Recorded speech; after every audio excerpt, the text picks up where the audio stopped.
வணக்கம் நண்பர்களே, இது காதலின் பொன்வீதியில் நாவல். கரும்பு காட்டு பசுந்தாள்களின் நடுவே அமைந்த பள்ளமான சாலையிலிருந்து மேலேறிய அந்த பேருந்து பார்ப்போருக்கு பசுங்காடுகளின் நடுவே கம்பீரமாக நடந்து வரும் களிறு போலவே தோன்றியது.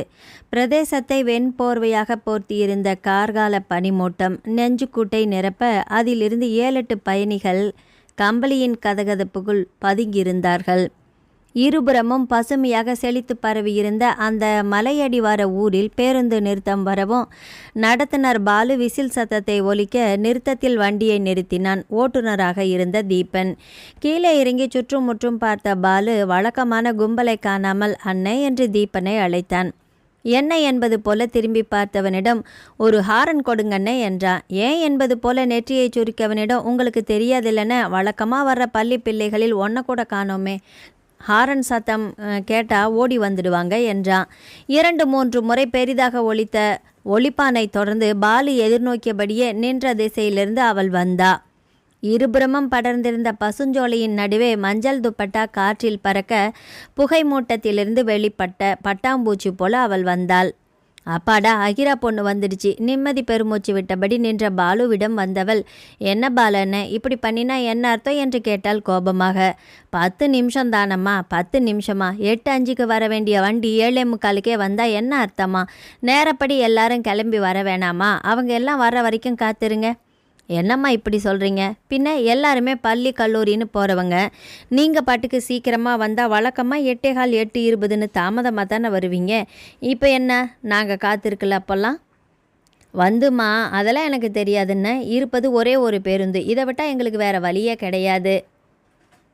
ஆட போமா, அந்த பைக்கு மொபட்டுன்னு பிடிச்சி பள்ளி போய் சேர்ந்துடும். அது நீ கிளம்பு என்றான் பாலு. அதெல்லாம் நடக்கிற கதையா இல்லை, வழக்கமாக எடுக்கிற நேரத்துக்கு தான் வண்டியை எடுக்கணும் என்றாள் கராராக. டிரைவர் சார் என்று தீபனை பார்த்து குரல் கொடுத்தாள். அம்மாடி, விவகாரத்தை விலை கொடுத்து வாங்க போறியா? இவர் வழக்கமாக வரவர் இல்லைம்மா என்றான் பாலு. ஏன், இது துளசி அண்ணன் இல்லையா? அதான் நான் பார்த்தேன். அண்ணன்னா ஆதரவாக குரல் கொடுத்திருப்பாரு இந்நேரம். ஏன் அவர் வரல? அவனுக்கு ஏதோ அவசர வேலை போல். இவர் முதலாளி மகனுக்கு வேண்டியவரா, ஆத்திர அவசரத்துக்காக லைனில் வந்திருக்கிறாரு. ஓ என்றவள், யாராக இருந்தால் எனக்கென்ன, எனக்கு நியாயம் தர்மந்தான் முக்கியம். முதலாளிக்கு வேண்டியவர்னா அவர் இஷ்டத்துக்கு சீக்கிரமாக வரலாமா? அதெல்லாம் முடியாது, பிள்ளைங்க வர்ற வரைக்கும் காத்திருக்கத்தான் வேணும் என்று அவள் பஞ்சாயத்து பண்ணி கொண்டிருந்த வேளையில் பொறுமை இழந்த தீபன் எச்சரிக்கை செய்வது போல ஒலிப்பானை அழுத்தி அலற விட்டான். இது வேறையா என்று அவன் அருகில் ஓடிய பாலு, அண்ணே ஒரு 5 நிமிஷம் அண்ணே, பிள்ளைங்க இப்போ வந்துடும். 10-15 டிக்கெட்டுங்கண்ணே, விற்றா பிறகு முதலாளிக்கு பதில் சொல்லணும். ப்ளீஸ் அண்ணா என்று கெஞ்சி விட்டு அகிராவிடம் வந்தான். பாருமா, 5 நிமிஷம்தான். ஆள் வந்தால் வரட்டும், இல்லைன்னா போயிட்டே இருப்போம், புரியுதா என்றான். பார்க்கலாம், அடுத்த ட்ரிப்பு பஸ் ஊருக்குள்ளே எப்படி வருதுன்னு. இந்த பஸ் உங்கள் அவசரத்துக்கு கிடையாது, எங்கள் வசதிக்கு தான், புரியுதா? சற்றே மிரட்டலாக கேட்டவளை பார்த்து, என்னம்மா நீ என்று பாலு சங்கடமாக இழுக்க, பின்ன முந்திரி கொட்டை மாதிரி சீக்கிரமாக வந்தது யார் தப்பா? ஏற்கனவே குளிர் தாங்க முடியல, பிள்ளைங்க தூங்கி எழ முன்ன பின்ன ஆகும். வாசு நேரம் கழிந்து கொண்டே இருக்க பயணிகளும் பொறுமை இழக்கத் தொடங்கினார்கள். இதோ பாருமா, இப்போ ஏற போறியா இல்லையா? அதான் பிள்ளைங்க 4-5 பேர் வந்திருக்காங்கல்ல, அவன் கத்த ஆரம்பிக்கிறான் பாரு என்று சொன்ன பாலு, ஊர் தலைவி பொண்ணுன்னு பொறுமையாக இருக்கிறேன் என்று முணுமுணுத்தான். உள்ளே ஏறிய அகிரா பயணிகளை பார்த்து, ஏங்க எல்லாரும் கொஞ்சம் பொறுமையாக இருங்க, எல்லாருமே படிக்கிற பிள்ளைங்க, இதை விட்டால் வேறு போக்குவரத்து வசதியே எங்களுக்கு கிடையாது, நம்ம வீட்டு பிள்ளைங்கன்னா இப்படி விட்டுட்டு போவோமா என்று சொல்லவும் சிலர் முணுமுணுக்கத்தான் செய்தார்கள். அப்போது, அதானே அந்த பிள்ளை நியாயத்தை தானே சொல்லுது, என்னவோ கலெக்டர் வேலைக்கு போய் கிழிக்கிற மாதிரிலாம் கத்துறீங்க, 5 நிமிஷத்தில் எந்த பிளைனையும் பறக்க விட்ட மாட்டீங்க என்று கஜனை போல சொன்னவரை நிமிர்ந்து பார்த்த அகிரா துளைக்கும் பார்வையோடு அமர்ந்திருந்த பட்டாளத்தான் என்று ஊர்க்காரர்களால் அழைக்கப்படும் வசந்தை பார்த்தாள். தனக்காக பரிந்து பேசியவரை பார்த்து சிநேகமாக புன்னகைத்துவிட்டு ஓட்டுநர் இருக்கையை நோக்கி சென்றாள் அகிரா. ஓட்டுநர் இருக்கையில் அமர்ந்திருந்த தீபன் அந்த நேரம் தனக்கும் அங்கே நிகழ்ந்து கொண்டிருக்கும் உரையாடல் விவாதங்களுக்கும் சம்பந்தமே இல்லாதவனைப் போல தன் மொபைலில் ஆழ்ந்திருந்தான். சார், அவளின் அழைப்புக்கு அவன் சலனப்படவே இல்லை. சார், உங்களை தான். இப்போது அவனது கவனம் மொபைலிலேயே இருக்க, ஹலோ டிரைவர் சார், பேருந்தின் எந்திர டப்பா மேல் தட்டி கூப்பிட்டாள். அட இதென்ன என்று முணுங்கியவள், பாலுனா உங்கள் புது டிரைவருக்கு காது கேட்காதா என்று கேட்டாள் துடுக்காக. அவள் பேச்சில் துடித்து போன பாலு, நல்லா கெடுத்தியம்மா என் பொழப்ப, அவரை போய் டிரைவர்னு கூப்பிடுற என்றான். டிரைவர்னு கூப்பிடாம சர்வர்னா கூப்பிட முடியும்? அம்மா தாயே, உன் திருவாயை கொஞ்சம் மூடிட்டு இருக்கிறியா? என் பொழப்பில் ஏழரையை இழுத்து விட்டுடாத. 300 ஆளுங்க வர வரைக்கும் இங்கேயே நிற்கிறோம், போதுமா? ஆளை விடு என்றான் கோபமும் தவிப்புமாக. அது என்றவள் பேருந்து வாசலை நெருங்கிய நேரத்தில் திபுதிபு என்று மாணவர் கூட்டம் பேருந்தை நிறைக்க ஹே என்ற உற்சாக குரல்கள் பேருந்தை கலகலப்பாக்கின. எல்லாருமே நமக்காக போராடிய அக்காவுக்காக ஹைஃபை கொடுங்க என்று ஒருத்தி சொல்ல கலகலப்பு இன்னும் அதிகமாகியது.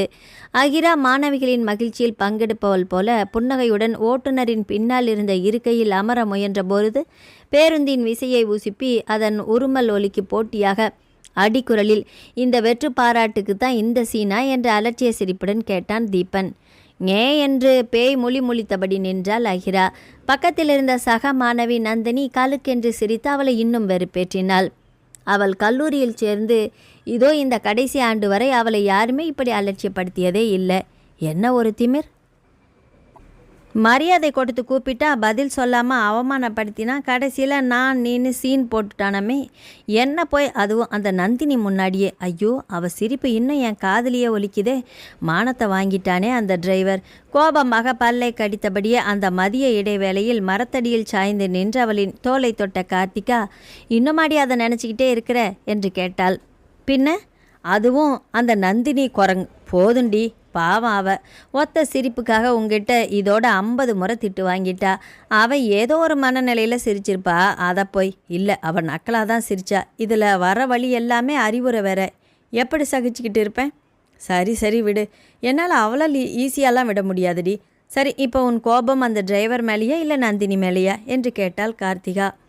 ஆங் என்று ஒரு கணம் திணறி நின்று அவளை பார்த்து, இல்லை, இந்த அரை நாளில் நீ அதிகமாக திட்டினது நந்தினியத்தான், அதுதான் கேட்டேன் என்றாள். இல்லை, 2 பேர் மேலேயும் தான். இப்போ அதுக்காக என்ன பண்ண போகிறதா உத்தேசமா? ஏதாவது பண்ணணுண்டி. அவனை தேடி போய் பழி வாங்க போறியா? இல்லை, அவன் என் மனசை காயப்படுத்தினான்னு கடவுளே அவனை என் கண் முன்னே கொண்டு வந்து நிறுத்துவார். அப்புறம் இதே அவமானத்தை அவனும் அனுபவிப்பான். சரிதான், அடம்பிடிச்ச பூனை காடிப்பானைக்குள்ளே விழுந்த கதை தான் இது என்றாள் கார்த்திகா சலிப்புடன். நீ எல்லாம் ஒரு ஃப்ரெண்டா? உங்ககிட்ட போய் சொன்னேன் பாரு. இல்லை பிள்ளை, நான் என்ன சொல்ல வரேன்னா போதும். கை உயர்த்தி தடுத்தவள், நான் பட்ட அவமானம் என்னோட, இதை நானே பார்த்துக்கிறேன், யாரோட உதவியும் எனக்கு தேவையில்லை என்றாள். கோபமாக சென்றவளை பார்த்து, ஏ பிள்ளை அகி என்று கார்த்திகா அழைக்க, பேசாத, விடுவிடுவென்று சென்று விட்டாள் அகிரா. உப்பு சப்பில்லாத விஷயத்துக்கு இவன் ஏன் இப்படி வெடிக்கிறா என்று புரியாமல் நின்ற கார்த்திகாவிடம் மாலையில் கல்லூரியிலிருந்து திரும்பும்போது அவள் பேசவே இல்லை. நல்ல வேளை, மாலை பேருந்தில் வழக்கமாக வரும் ஓட்டுநரே இருந்தார். படுபாவி, இவர் காலையிலே வழக்கம் போல வந்திருந்தா இப்படி இந்த நந்தினி முன்னாடி நான் அவமானப்பட்டிருக்க நேருமா? என்று வந்தவள் வழக்கமாக தாய் தகப்பன் நடத்தும் கடைக்கு போகாமல் வீட்டை வந்தடைந்தாள். இரவு 9 மணி போல வந்த செல்லம்மா, ஏண்டி சாப்பிட்டியா என்று கேட்க, காலையில் வடித்த சோறு, அதே சாம்பார், கேரட் பொரியல், எனக்கு வேணாம் என்றாள் கோபமாக. அட, புதுசாக என்ன இன்னைக்கு? தினமும் அதே கதை தானே. எல்லாம் உங்கள் அப்பா கொடுக்குற இடம். போ, ஆசை மகளுக்கு உன் அப்பா பிரியாணி வாங்கிட்டு வந்திருக்கிறாங்க. உன் கோபத்தில் பொட்டலம் ஆறிடப் போகுது என்றாள். வேகமாக சென்று பொட்டலத்தை பிரித்து உண்ணும்போது அந்த இருவரின் ஞாபகமே நினைவிலாடியது. ரொம்ப கோபந்தான். அது வாழையில் உணர்ச்சி வசப்பட்டு அதையும் கொதறிடாத. செல்லம்மா நேரங்காலம் தெரியாமல் சீண்டினாள். செல்லம்மா துரை தம்பதியினரின் ஆசை அருமை மகள் அகிரா. டவுனில் ஒரு மேல்நிலை பள்ளியில் அதன் எதிரில் இருந்தது அவர்கள் கடை. முதலில் பெட்டிக்கடையாக ஆரம்பிக்கப்பட்டது. இப்போது சிறிய சிற்றுண்டி கடையுடன் நோட்டு புத்தகங்கள், எழுது பொருள்கள் என்று உயர்ந்திருக்கிறது. செல்லம்மா ஊர் வழக்கப்படி சுற்றுமுறையில் இந்த தடவை ஊர் தலைவியாக இருந்தார். உலகமே தண்ணீருக்காக அல்லாடி கொண்டிருந்த வேளையில் இவர்கள் ஊரில் மட்டும் முப்போகமும் விளைந்தது. பெய்யும் மழையில் துளி நீர் கூட வீணாகாமல் ஊரின் நடுவில் இருந்த கண்மாயில் வந்து சேர்ந்தது. கரை முழுவதும் இருந்த மரங்களால் கண்மாய் பலப்படுத்தப்பட்டிருந்தது. திடக்கழிவு மேலாண்மை மூலம் மட்கா குப்பைகள் பிரித்தெடுக்கப்பட்டன.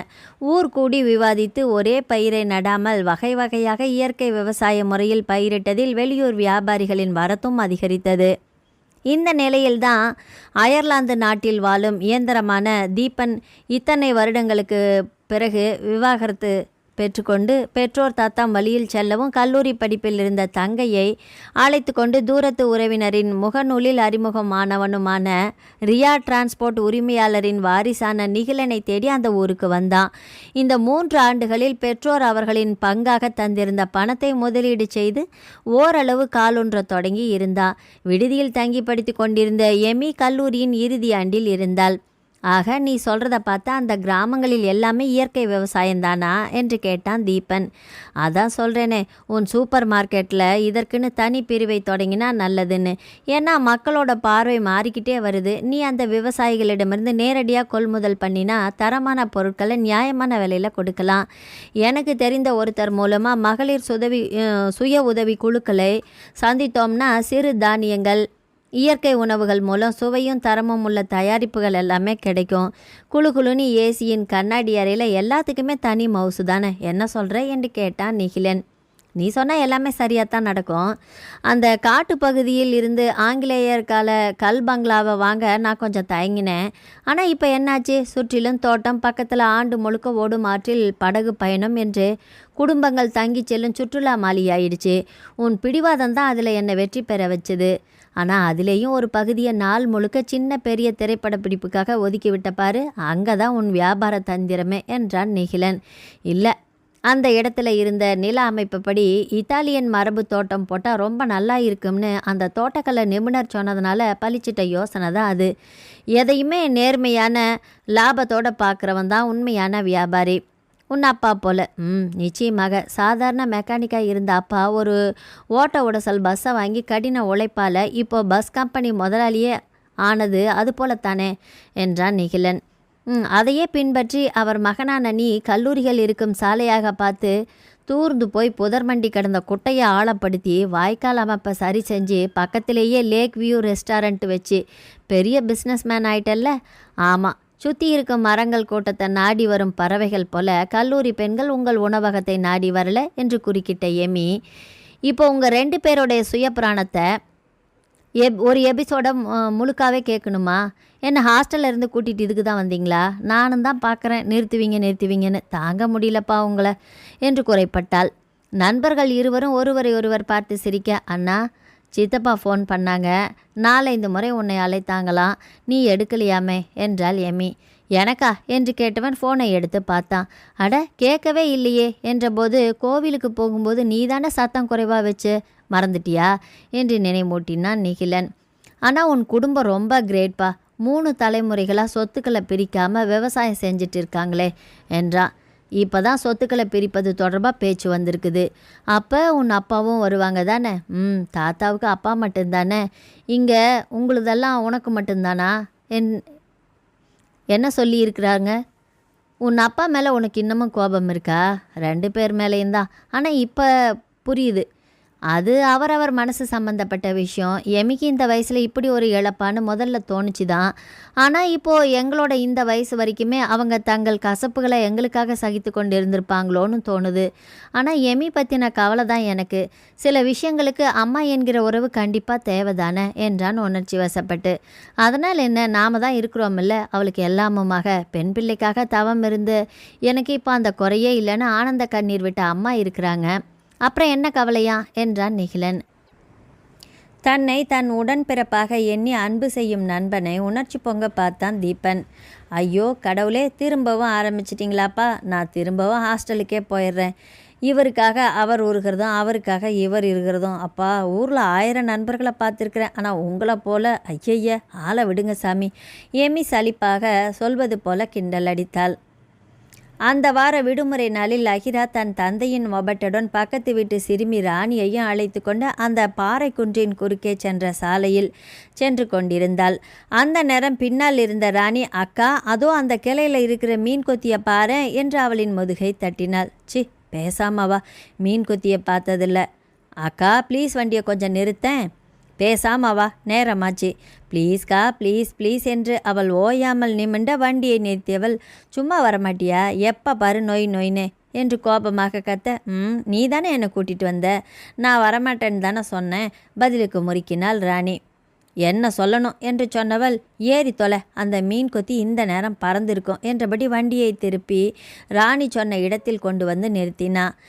எங்களுக்கு தெரியாதாக்கும், மீன் கொத்தி நிறைய நேரம் ஒரே இடத்துல இருக்கும்னு என்று சொன்னவள் வண்டியிலேயே கால் ஊன்றி நின்று கொண்டிருந்த அகிரா பக்கம் திரும்பி, கோவிச்சுக்காம இதை அப்படியே ஒரு ஃபோட்டோ எட வாட்ஸ்அப்பில் போடலாம் என்றாள். இப்போ வரப்போறியா இல்லையா? அக்கா ப்ளீஸ். கோபமாக வண்டியை அப்படி சாலையிலேயே ஓரமாக நிறுத்திவிட்டு தன் மொபைலில் அதை படம் பிடித்தாள் அகிரா.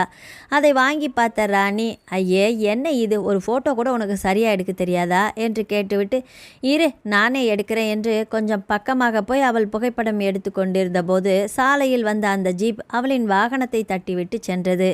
வண்டி விழுந்த சத்தம் கேட்டு திரும்பியவள் என்ன திமிர் என்ற கோபத்தில் கீழே கிடந்த கல்லை எடுத்து சரியாக குறிப்பார்த்து ஜீப்பின் பின்னால் இருந்த விளக்கில் அடித்தாள். பெரிய தேசிங்கு மகாராஜன்னு நினைப்போ. விளக்கு உடைந்த சத்தம் கேட்டு வண்டியை நிறுத்தி இறங்கி வந்தா தீபன். நிலைமையை உணர்ந்த ராணி, ஐயோ அம்மா நான் இல்லை என்று ஒரு மரத்தின் பின்னால் பதுங்கிக் கொள்ள, கோபமும் வேகமுமாக தன்னை நோக்கி வந்தவனை பார்த்து வெலவெலத்து போனாள் அவள். அட, இவன் அந்த புது டிரைவரில் வினைய நானே கல்லெறிஞ்சு கூப்பிட்டுட்டேனா? பதட்டம் அதிகரித்த நேரத்தில் அந்த பயங்கர சத்தம் பிரதேசத்தையே அதிர வைத்தது. தன் முதுகுக்கு பின்னால் கேட்ட பெருஞ்சத்தத்தில் அதிர்ந்து போன தீபன் திடுக்கிட்டு திரும்பிய போது அவன் வண்டி நின்று கொண்டிருந்த சில அடி தூரத்தில் மிக பெரிய பாறை ஒன்று விழுந்து உருண்டு கிடந்தது. மழைக்காலம் என்பதால் ஏற்பட்ட பாதிப்பில் விழுந்த அந்த பாறை சாலையை அடைக்கும் அளவு பெரிதாக இருந்தது. தூசும் புகை மண்டலமுமாக அந்த இடமே அச்சத்தை தருவதாக இருந்தது. சரசரவென்று கற்களும் மணலுமாக விழுந்த அதிர்வு அடங்கியவுடன் அதிர்ந்து போய் நின்றவள் பக்கம் திரும்பினா அவன். அப்பா, எவ்வளோ பெரிய பாறை! வாயை பிளந்தபடி நின்ற ராணி மெதுவாக அகிரா பக்கம் வந்தா. சட்டி எற்ற நின்ற தீபனை பார்த்து நியாயம் சொல்லும் நோக்கில், நீங்கள் தானே எங்கள் வண்டியை முதல்ல இடிச்சிங்க, பதிலுக்கு நாங்கள் உங்கள் உயிரை காப்பாற்றிருக்கோமில்ல என்றாள். அவனின் பார்வை கூர்மையடைந்ததை கண்டு மேலும் விளக்கும் நோக்கத்தில், இல்லை எங்கள் அக்கா உங்கள் வண்டியை கல்லால் அடிக்கலைன்னா அந்த பெரிய பாறை உங்கள் வண்டி மேலெல்லாம் இந்த நேரம் விழுந்திருக்கோம். நீங்கள் சட்னியாக இருப்பீங்கள்ல, அந்த வகையில் நாங்கள் உதவி தானே செஞ்சுருக்கிறோம் என்றாள். அப்புறம் என்பது போல் அவன் தலையசைக்க, இல்லை கெடுதல் செய்கிறவங்களுக்கும் நன்மையே செய்வது தான் எங்கள் பழக்கம். லைட் உடைந்ததற்கு பதில் உயிரை காப்பாற்றினதை ஒப்பிட முடியுமா? உயிர் எவ்வளவோ பெருசு இல்லையா? அங்கே பாருங்க எவ்வளோ பெரிய பாறை. பார்த்தாலே பயமாக இருக்கே. ராணி பயமும் வியப்புமாக சொல்லி முடிக்க, நன்றி என்றவன் அழகாக சிரித்தான். அகிராவையும் கனிந்த விழிகளால் நோக்கினான். அவன் சென்ற பிறகே, அக்கா அந்த மாமாவோட சிரிப்பு சூப்பராக இருக்குது என்றாள் ராணி. மாமாவா? அண்ணன்னு சொல்ல மனசே வரலை. என்ன பிள்ளை இந்த வயசில் இப்படி பேசுகிற? வயசா? நான் என்ன சின்ன பாப்பாவா? 8ஆப்பு படிக்கிறேன் அக்கா. அந்த மாமா நாம் நேற்று டிவியில் பார்த்த படத்தில் வந்த வில்லன் போலவே இல்லை என்று கேட்டாள். எப்போ பார்த்தாலும் உருன்னு நீயும் அம்மாவும் கூட சொல்லலை. இப்போ எல்லாம் படத்தில் ஹீரோக்களை விட வில்லன்களே சூப்பராக இருக்கிறாங்கன்னு. சரிதான் வா என்று அகிரா அவளை அழைக்க, பேசாமல் இந்த மாமா நம்ம சொந்தக்காரராக இருக்கக்கூடாதா என்றாள். ஏன்? சும்மாதான் என்றவள், இதே போல தான் என் அத்தானும் இருக்கணும் என்று சொல்லவும், அத்தானா? யார் அவர் என்று கேட்டாள் அகிரா. உன்னை நான் அக்கான்னு தானே கூப்பிட்றேன் என்று விஷமமாக சிரிக்க, ஏனோ பெரியவளின் கன்னங்கள் குறுகுறுத்தன. சிறிது தூரம் பயணம் மௌனமாக தொடரவும், ஏன் ராணி நிஜமாவே நாம தானே அவரை காப்பாற்றினோம் என்று ஆரம்பிக்கவும், நாமலா? நான் என்றாள் ராணி. நீயா? நான் தானே வம்படியாக உன் வண்டியில் ஏறினேன். நான் தானே அந்த பறவையை பார்த்தேன். என்னால் தானே நீ வண்டியை நிறுத்தி நாமே இந்த இடத்துல நின்னோம். நான் மட்டும் அடம் பிடிக்கலன்னா நீ பாட்டுக்கு போயிட்டே இருந்திருப்பல்ல. நின்னதால தானே அவர் உன் வண்டியை இடித்தார் அவள் சொல்லிக்கொண்டே இருக்க. ஆனால் நான் கல்லால் அடித்ததால் தானே அவர் வண்டியை நிறுத்தினார். ஆக எல்லா புகழும் எனக்கே தான் என்று இடையிட்டு முடித்தாள் அகிரா. அன்றைய இரவில் அகிராவின் தூக்கம் தூர போய் நின்றது. எவ்வளோ பெரிய வாய்ப்பு! அந்த நந்தினி முன்னால் என் வீர தீர செயல்களை பெருமையாக சொல்ல. எப்படி என்ன மட்டம் தட்டினா? நாளைக்கு நான் நடந்ததை பற்றி விவரிக்கையில் அவன் மூஞ்சியை எங்கே கொண்டு போய் வச்சுப்பா? எப்போது விடியும் சாய்ந்து கிடக்கும் என் மானத்தை தூக்கி நிறுத்த கிடைத்திருக்கும் இந்த வாய்ப்பை நான் பயன்படுத்தி கொள்ள. பரபரப்பில் உற்சாகமாக இருந்த மனம் விடைபெறும்போது தீபன் பார்த்த பார்வையையும் மறக்கவில்லை. ஏன் அப்படி பார்த்தா? அந்த பார்வை அந்த நேரம் ஏதோ ஒரு சலனத்தை, அதன் அதிர்வு நெடுநேரம் வரை இருந்ததே. ஏன் எனக்கு இப்படி நடந்தது? மெல்லிய ரோஜா இதழ்கள் மலர்வது போல ஏன் இந்த நிகழ்வு? புரியாமல் குழம்பி போனாள் அவள். மறுநாள் கல்லூரிக்கு கிளம்பும் போதும் அதே நினைவு. அவ்வளோ பெரிய விபத்து கண் முன்னே நடந்தோம். அவன் விழிகளில் துளி பயமில்லையே. பதட்டமே இல்லாமல் விபத்து பற்றிய செய்தியை உரிய அதிகாரி யாரிடமோ தெரிவித்தானே. யார் இவன்?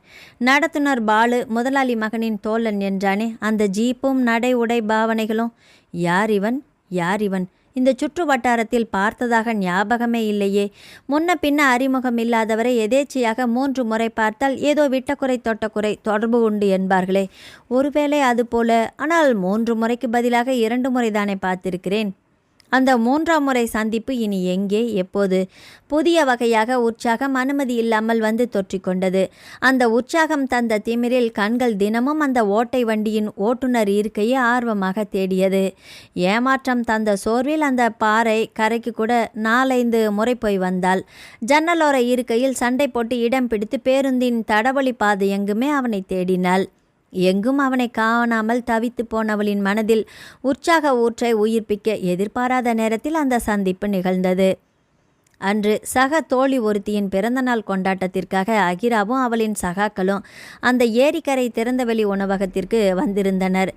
ஏரியிலிருந்து வீசிய குளிர்காற்றுக்கு தோதாக கன்னியர்களின் கலகலப்பும் சேர இடமாய் அமர்க்களப்பட்டது. உணவு விடுதி ஊழியர் ஏற்கனவே ஏற்பாடு செய்திருந்த கேக்கை அலங்கரிப்புடன் கொண்டு வர அதனை வெட்டி பகிர்ந்துண்ட தோழியர்களிடம் உற்சாகம் கரை புரண்டது. இதுங்க எல்லாம் என்னத்தை படித்து வேலைக்கு போய் நாட்டை முன்னேற்றி என்று பக்கத்து மேஜையில் இருந்த ஒருவர் சலிப்பாக முணுமுணுக்க, ஏங்க இப்படியெல்லாம் பேசுகிறீங்க? ஏதோ வாரம் முழுக்க படிக்கிற பிள்ளைங்க ஒரு நாள் இப்படி சந்தோஷமாக இருக்கிறது பிடிக்கலையா என்று அடக்கினார் அவரின் மனைவி. இல்லைம்மா, ஊர் உலகத்தில் யாருக்குமே பிறந்த நாள் வர்றது இல்லையா என்ன? இப்போ என்ன உங்கள் பிரச்சனை? அவங்கவுங்க வேலையை பார்க்குறாங்க, நாம் நம்ம வேலையை பார்க்குறோம். தேவையில்லாமல் பேசிட்டு வாங்க போகலாம் என்று கணவனை அழைத்து கொண்டு அவள் சென்ற நேரத்தில் அந்த மேஜையில் நண்பனுடன் வந்து அமர்ந்தான் தீபன். தோழியர் கூட்டம் ஆர்டர் செய்த உணவுக்காக காத்திருந்த நேரத்தில் அகி, விட்ட உன் கதையை தொடரேன் என்று ஆரம்பித்தாள் கன்னிகா. கதையா? அந்த ஓட்ட பஸ்ஸை ஓட்ட வந்த உன் ராஜகுமாரன் கதையே. அது உனக்கு கதையா? நிகழ்வுகள் தானப்பா காவியங்களாக மாறுது. அந்த பாறை கரைக்கு அந்த மதிய வேளையில் நீ ஏன் போன என்று சந்தேகம் எழுப்பினாள் நந்தினி. அது எங்கள் கடைக்கு. ஏய், அவள் எதுக்காச்சும் போயிருப்பா, இப்போ அதுவா முக்கியம்? பாறை விழுந்த பிறகு நடந்த கதையை சொல்ல என்று கார்த்திகா ஊக்கினாள். நான் அந்த வண்டி மேலே கல்லெடுத்து எறியவும் கோபமாக வந்தவர் மறுகணமே என்று ஆரம்பித்து நிகழ்ந்தவற்றை சுவாரஸ்யமும் கற்பனையும் கலந்து சொல்லி முடிக்க, ஆக அன்னைக்கு பஸ்ஸில் உன்னை அவமானப்படுத்தினவர் நீ செய்த உதவிக்காக மன்னிப்பு கேட்டு நன்றியும் செலுத்தினார், அப்படித்தானே? இது நந்தினி. எத்தனை முறை சாரி கேட்டார் தெரியுமா? நான் இல்லைன்னா அவர் இப்போ உயிரோடையே இருந்திருக்க முடியாதுன்னு கண்ணு கலங்கினார். இந்த உதவியை காலம் முழுக்க மறக்க மாட்டேன்னு சொன்னார் என்றாள் அகிரா. தோழிகள் ஆர்வமாக கதையை கேட்டுக்கொண்டிருக்க அப்போ ஏதோ நண்பனிடம் கேட்ட நிகிலன் அவனின் கவனம் பக்கத்து மேஜையில் இருப்பதை அறிந்து என்னடா என்று கேட்க, அங்கே பாரு என்று சைகை காட்டினான் தீபன். என்ன என்பது போல புருவத்தை சுருக்கியவனிடம், என்ன கதை அங்கே ஓடுதுன்னு கவனிச்சியா என்று கேட்டான். சிறிது நேரம் அதை கவனித்த நிகிலன், இந்த பாவ மன்னிப்பு கேட்ட கதையெல்லாம் நீ மறைச்சிட்டியப்பா என்றான். எனக்கே புதுசாக இல்லை இருக்குது இது என்றவன் இருக்கையை இழுத்து போட்டு அகிராவிற்கு நேர் எதிரே அமர்ந்து கொண்டான். ஆக அன்றைக்கு மட்டும் நீ இல்லைன்னா அந்த ஹீரோவோட கதி அதே கதிதானா என்றால் நந்தினி கேட்க, பின்ன பெரிய தேசிங்க மகாராசா நினப்பில் ஜீப்பில் கண்ணு மண்ணு தெரியாமல் போனா, அதுவும் ஓரமாக நின்று என் வண்டியை இடிச்சிட்டு போனா என்று சொல்லி கொண்டிருந்த அகிரா நேரு எதிரே சந்தித்த விழிகளை கண்டு தன் பேச்சை நிறுத்தினாள். ஐயோ கடவுளே! மனமலர பேந்த விழித்தபடி இருந்தவளை பார்த்த கார்த்திகா, என்னடி என்னாச்சு என்று உலுக்கினாள். இல்லை, அவள் தடுமாறி நிற்க, என்ன கதையை மறந்துட்டியாகி என்று நந்தினி எடுத்து கொடுக்க, ஒரு ஆம்பளை காலில் விழாத குறையாக மன்னிப்பு கேட்டு இருக்கிறாரு, அதை சொல்லாம என்று விஷமமாக சீண்ட. கடவுளே, இவன் எப்படி இங்கே? பழையபடி என் மானம் கப்பல் ஏற போகுதா? இவன் பார்க்குற பார்வையே சரியில்லையே. திடீமென்று வந்து நான் உங்ககிட்ட மன்னிப்பு கேட்டேனா என்று கேட்டானா? இத்தனை பேர் முன்னிலையிலும் மறுபடியும் நான் தலைகுனிய வேண்டுமா? அகிராவுக்கு அழுகை அலியாக வந்தது. விருந்து மருந்தாக கசந்து போக விட்டா போதும் என்று எழுந்தவள் வரவேற்பு பகுதி அருகே நின்றிருந்தவனை திருட்டுத்தனமாக பார்த்தபோது அன்று பாறைக்கரையில் ஏற்பட்ட அதே கிளுகிழுப்பு உண்டானது. இது என்னடா புது இம்சை? சலிப்பாக நொந்து கொண்டபோது எதிர்பாராமல் 3ஆம் சந்திப்பு என்று இதயம் உணர்ந்து கொண்ட வேளையில் இரகசிய சிரிப்பொன்று இதழ்களில் தவழ்ந்து விரிந்தது. கன்னியர் கூட்டம் கலைந்து செல்லவும் உணவு விடுதியின் அலுவலக அறையில் எதிரே இருந்த நண்பனிடம் அந்த பொண்ணு ஏற்கனவே தெரியுமா என்று கேட்டான் நிகிலன். அன்னைக்கு டிரைவர் வரலன்னு அந்த ரூட்டுக்கு போனேன்னில்ல, அப்போ அந்த கண்டக்டருடன் ஏதோ சண்டை, அப்புறமா தான் சொன்னனே அந்த பாறை விழுந்த நேரம். அந்த கதை தான் அங்கே முழு நீள கதையாக ஓடிச்சா? ஆனால் ஏன் இப்படியாவ? அடடா, ஏதோ வயசு பொண்ணு தோழிங்க முன்னாடி பெருமையாக கட்ட சும்மா சொல்லிட்டு இருந்திருக்கிறா. அதுக்கு நானா கிடைச்சேன்? பின்ன விலை மதிப்பில்லாத உன் உயிரை காப்பாற்றியிருக்கா இல்லை, இது கூட செய்யலைன்னா எப்படியா? விட்டு தள்ளு. அதுக்காக உம்முன்னு இருக்கிறியா? ஆனால் இதுக்கு ஒரு வழி பண்ணணுமே, விட்டால் ஓவராத்தான் போகிறா என்றான் தீபன். அவன் முகத்தில் விரும்பத்தகாத ஓர் உணர்வு இருந்தது. மன்னிப்பு கேட்ட கதையை நீ என்கிட்ட சொல்லவே இல்லையே. ஆக நீ ஆரம்பிச்சிட்டியா? சுவாரஸ்யமாக இல்லை. உண்மையை சொல்லணும்னா நீ இப்போ உயிரோடு இருக்க காரணமே அவ தான். இதை நீ மறுக்க முடியாது இல்லையா? என்ற தீபனின் மனதில் சின்ன கசப்பு. 2 வாரங்களுக்கு பின் ஒரு நாள் கல்லூரி முடிந்து வழக்கம் போல தங்களின் கடைக்கு சென்றாள் அஹிரா. கடையின் முன்னால் நின்ற அந்த காரை பார்த்தபடி உள்ளே நுழைந்தவள் விற்பனை பிரிவில் பெற்றோரை காணாததால் உள்ளே தடுக்கப்பட்டிருந்த சிற்றுண்டி பிரிவுக்கு சென்றாள். அங்கே கண்ணாடி ஜாருக்குள் இருந்த குக்கீஸ் ஒன்றை எடுத்து கடித்தவள் உள்ளே இருந்து வந்த தாயை பார்த்து, என்னம்மா 2 பேரும் இங்கே நிற்கிறீங்க என்று வினவினாள். அப்பா வியாபார விஷயமா பேசிட்டு இருக்காங்க, பெரிய இடத்து மனுஷங்க வந்திருக்கிறாங்க என்றாள் செல்லம்மா கிசுகிசுத்த குரலில். பெரிய இடமா? யார் அது என்று எட்டி பார்த்தவள் ஐயோ அம்மா என்று அலறினாள். என்னடி என்னாச்சு என்று கேட்ட தாயாரிடம் மிக மெதுவாக, யாருமா அவங்க, புதுசாக இருக்கிறாங்களே என்று கேட்டாள். ஒருத்தர் நம்ம பஸ் ஓனர் பையனா, அந்த உயரமான தம்பி வெளிநாட்டுக்காரராம். ஆங் அலட்சியமாக குரல் கொடுத்தவள், பார்த்தா அப்படி தெரியலையே என்றால் ஒரு மாதிரி குரலில். என்ன தெரியல? அவரை பார்த்தா நம்மூர் ஆள் மாதிரி தானே தெரிகிறாரு, வெளிநாட்டுக்காரன்னு சொல்கிறீங்க? அவங்க அப்படி தான் சொன்னாங்க, எனக்கு என்ன தெரியும்? அங்கே போய் செட்டில் ஆனவங்களோ என்னவோ. ஓ அப்படி இருக்குமா என்று சொல்லி கொண்டாள். ஆமாம், அவங்க ஏன் இங்கே என்று தாயாரிடம் கேட்டுக்கொண்டிருந்த வேளையில் தந்தையின் அழைப்பு வரவும், என்னப்பா என்றால் எட்டி பார்த்து. இங்கே வாடா என்று அவர் அழைக்கவும் பாவமாக அவரில் அருகில் போய் நின்றாள். இவ தான் சார் என் பொண்ணு, காலேஜில் படிக்கிறா, +2ல் நிறைய மார்க் வாங்கியிருந்தா, பெரிய படிப்பு படிக்க வச்சுருப்பேன். இவ எடுத்த மார்க்குக்கு இந்த கல்லூரியில் தான் இடம் கிடச்சிது, அதுக்கே படாத பாடு. இப்போவும் ஒழுங்காக படிக்கிறாளா? 2-3 பாடம் ஃபெயிலு. அது என்னம்மா ஏதோ வச்சிருக்கேன்னு சொன்னியேம்மா என்று மகளை பார்த்து கேட்டவர் அவள் முறைத்து கொண்டு நிற்பதன் காரணம் புரியாமல், அதாம்மா அதுக்கு கூட பரீட்சை நேரத்தில் பணம் கட்டணும்னு என்று துரை கேட்டுக்கொண்டிருக்க, அரியரா சார் என்று கேட்டு கோபமாக நின்றவளை பார்த்து விகாரமாக சிரித்தான் தீபன். ஆமாம்ப்பா, அதே தான், கஷ்டப்பட்டு பணத்தை கட்டுறோமே, எங்கே படிக்குது? எப்போ பார்த்தாலும் ஊர் வம்பு தான்.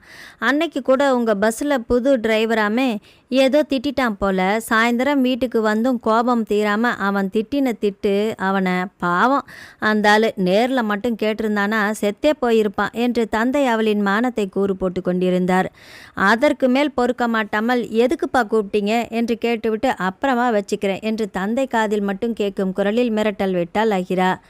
இவங்க என்று ஆரம்பித்தவர் மகளின் கோப விழிகளை பார்த்து பொங்கி வந்த சிரிப்பை அடக்கிவிட்டு, இவர் பெயர் தீபன், இவர் பெயர் நிகிலன், இவங்க நம்ம பஸ் என்றவரின் பேச்சை இடைவெட்டி, என்ன விஷயம்ப்பா, ஏன் என்னை கூப்பிட்டீங்க என்று கேட்டால் எரிச்சல் தெரித்த குரலில்.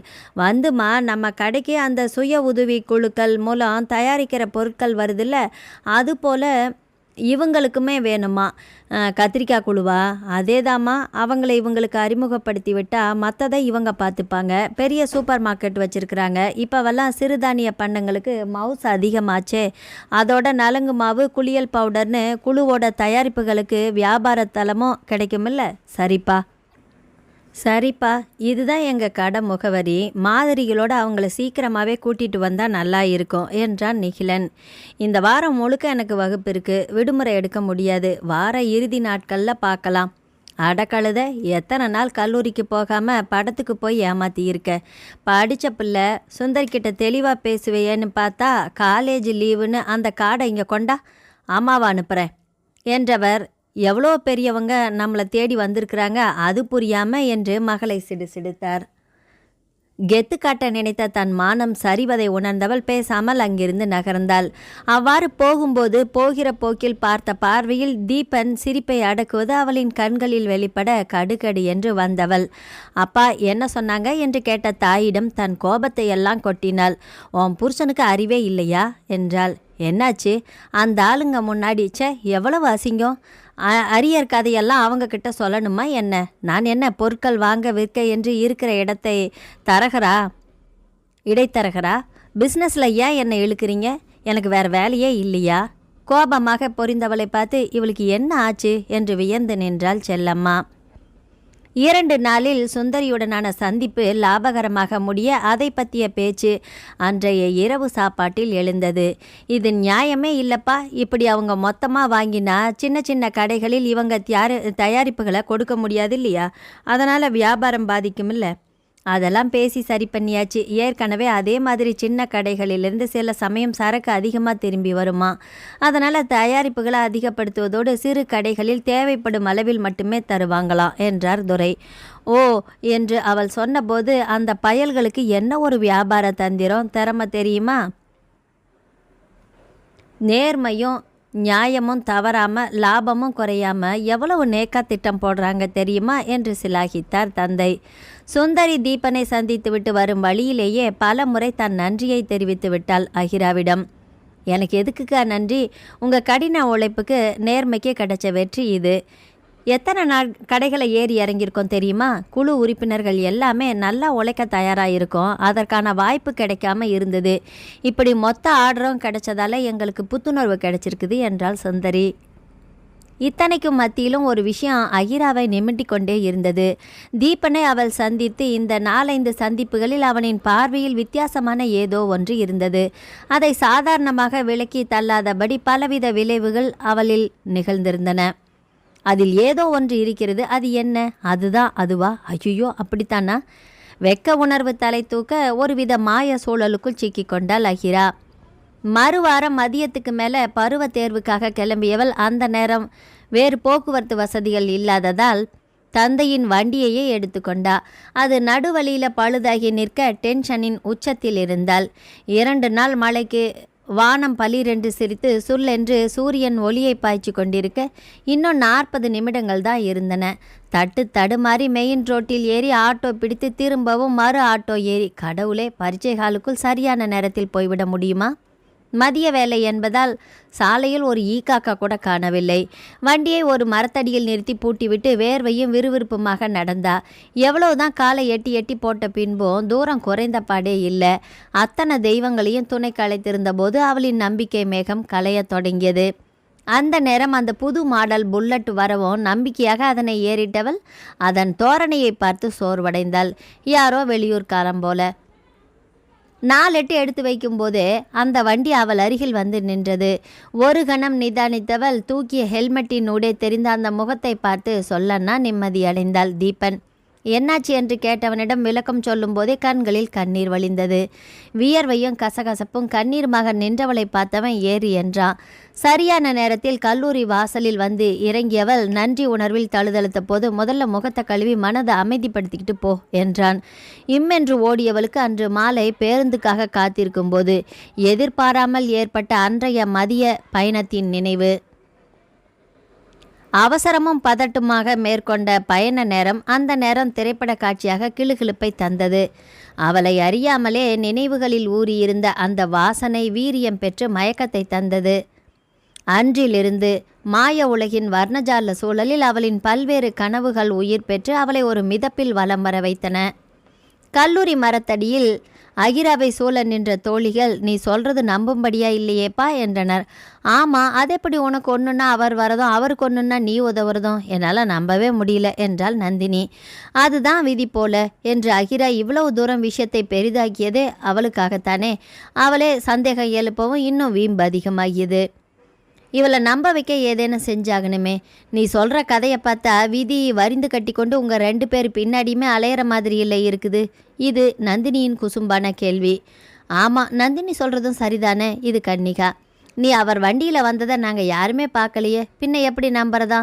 நம்பலை இல்லை, இந்த அகியை நம்பலை இல்லை, அப்புறம் நான் சொல்கிறதுக்கு எல்லாமே பொய்ன்னு நினைக்கிறீங்களா?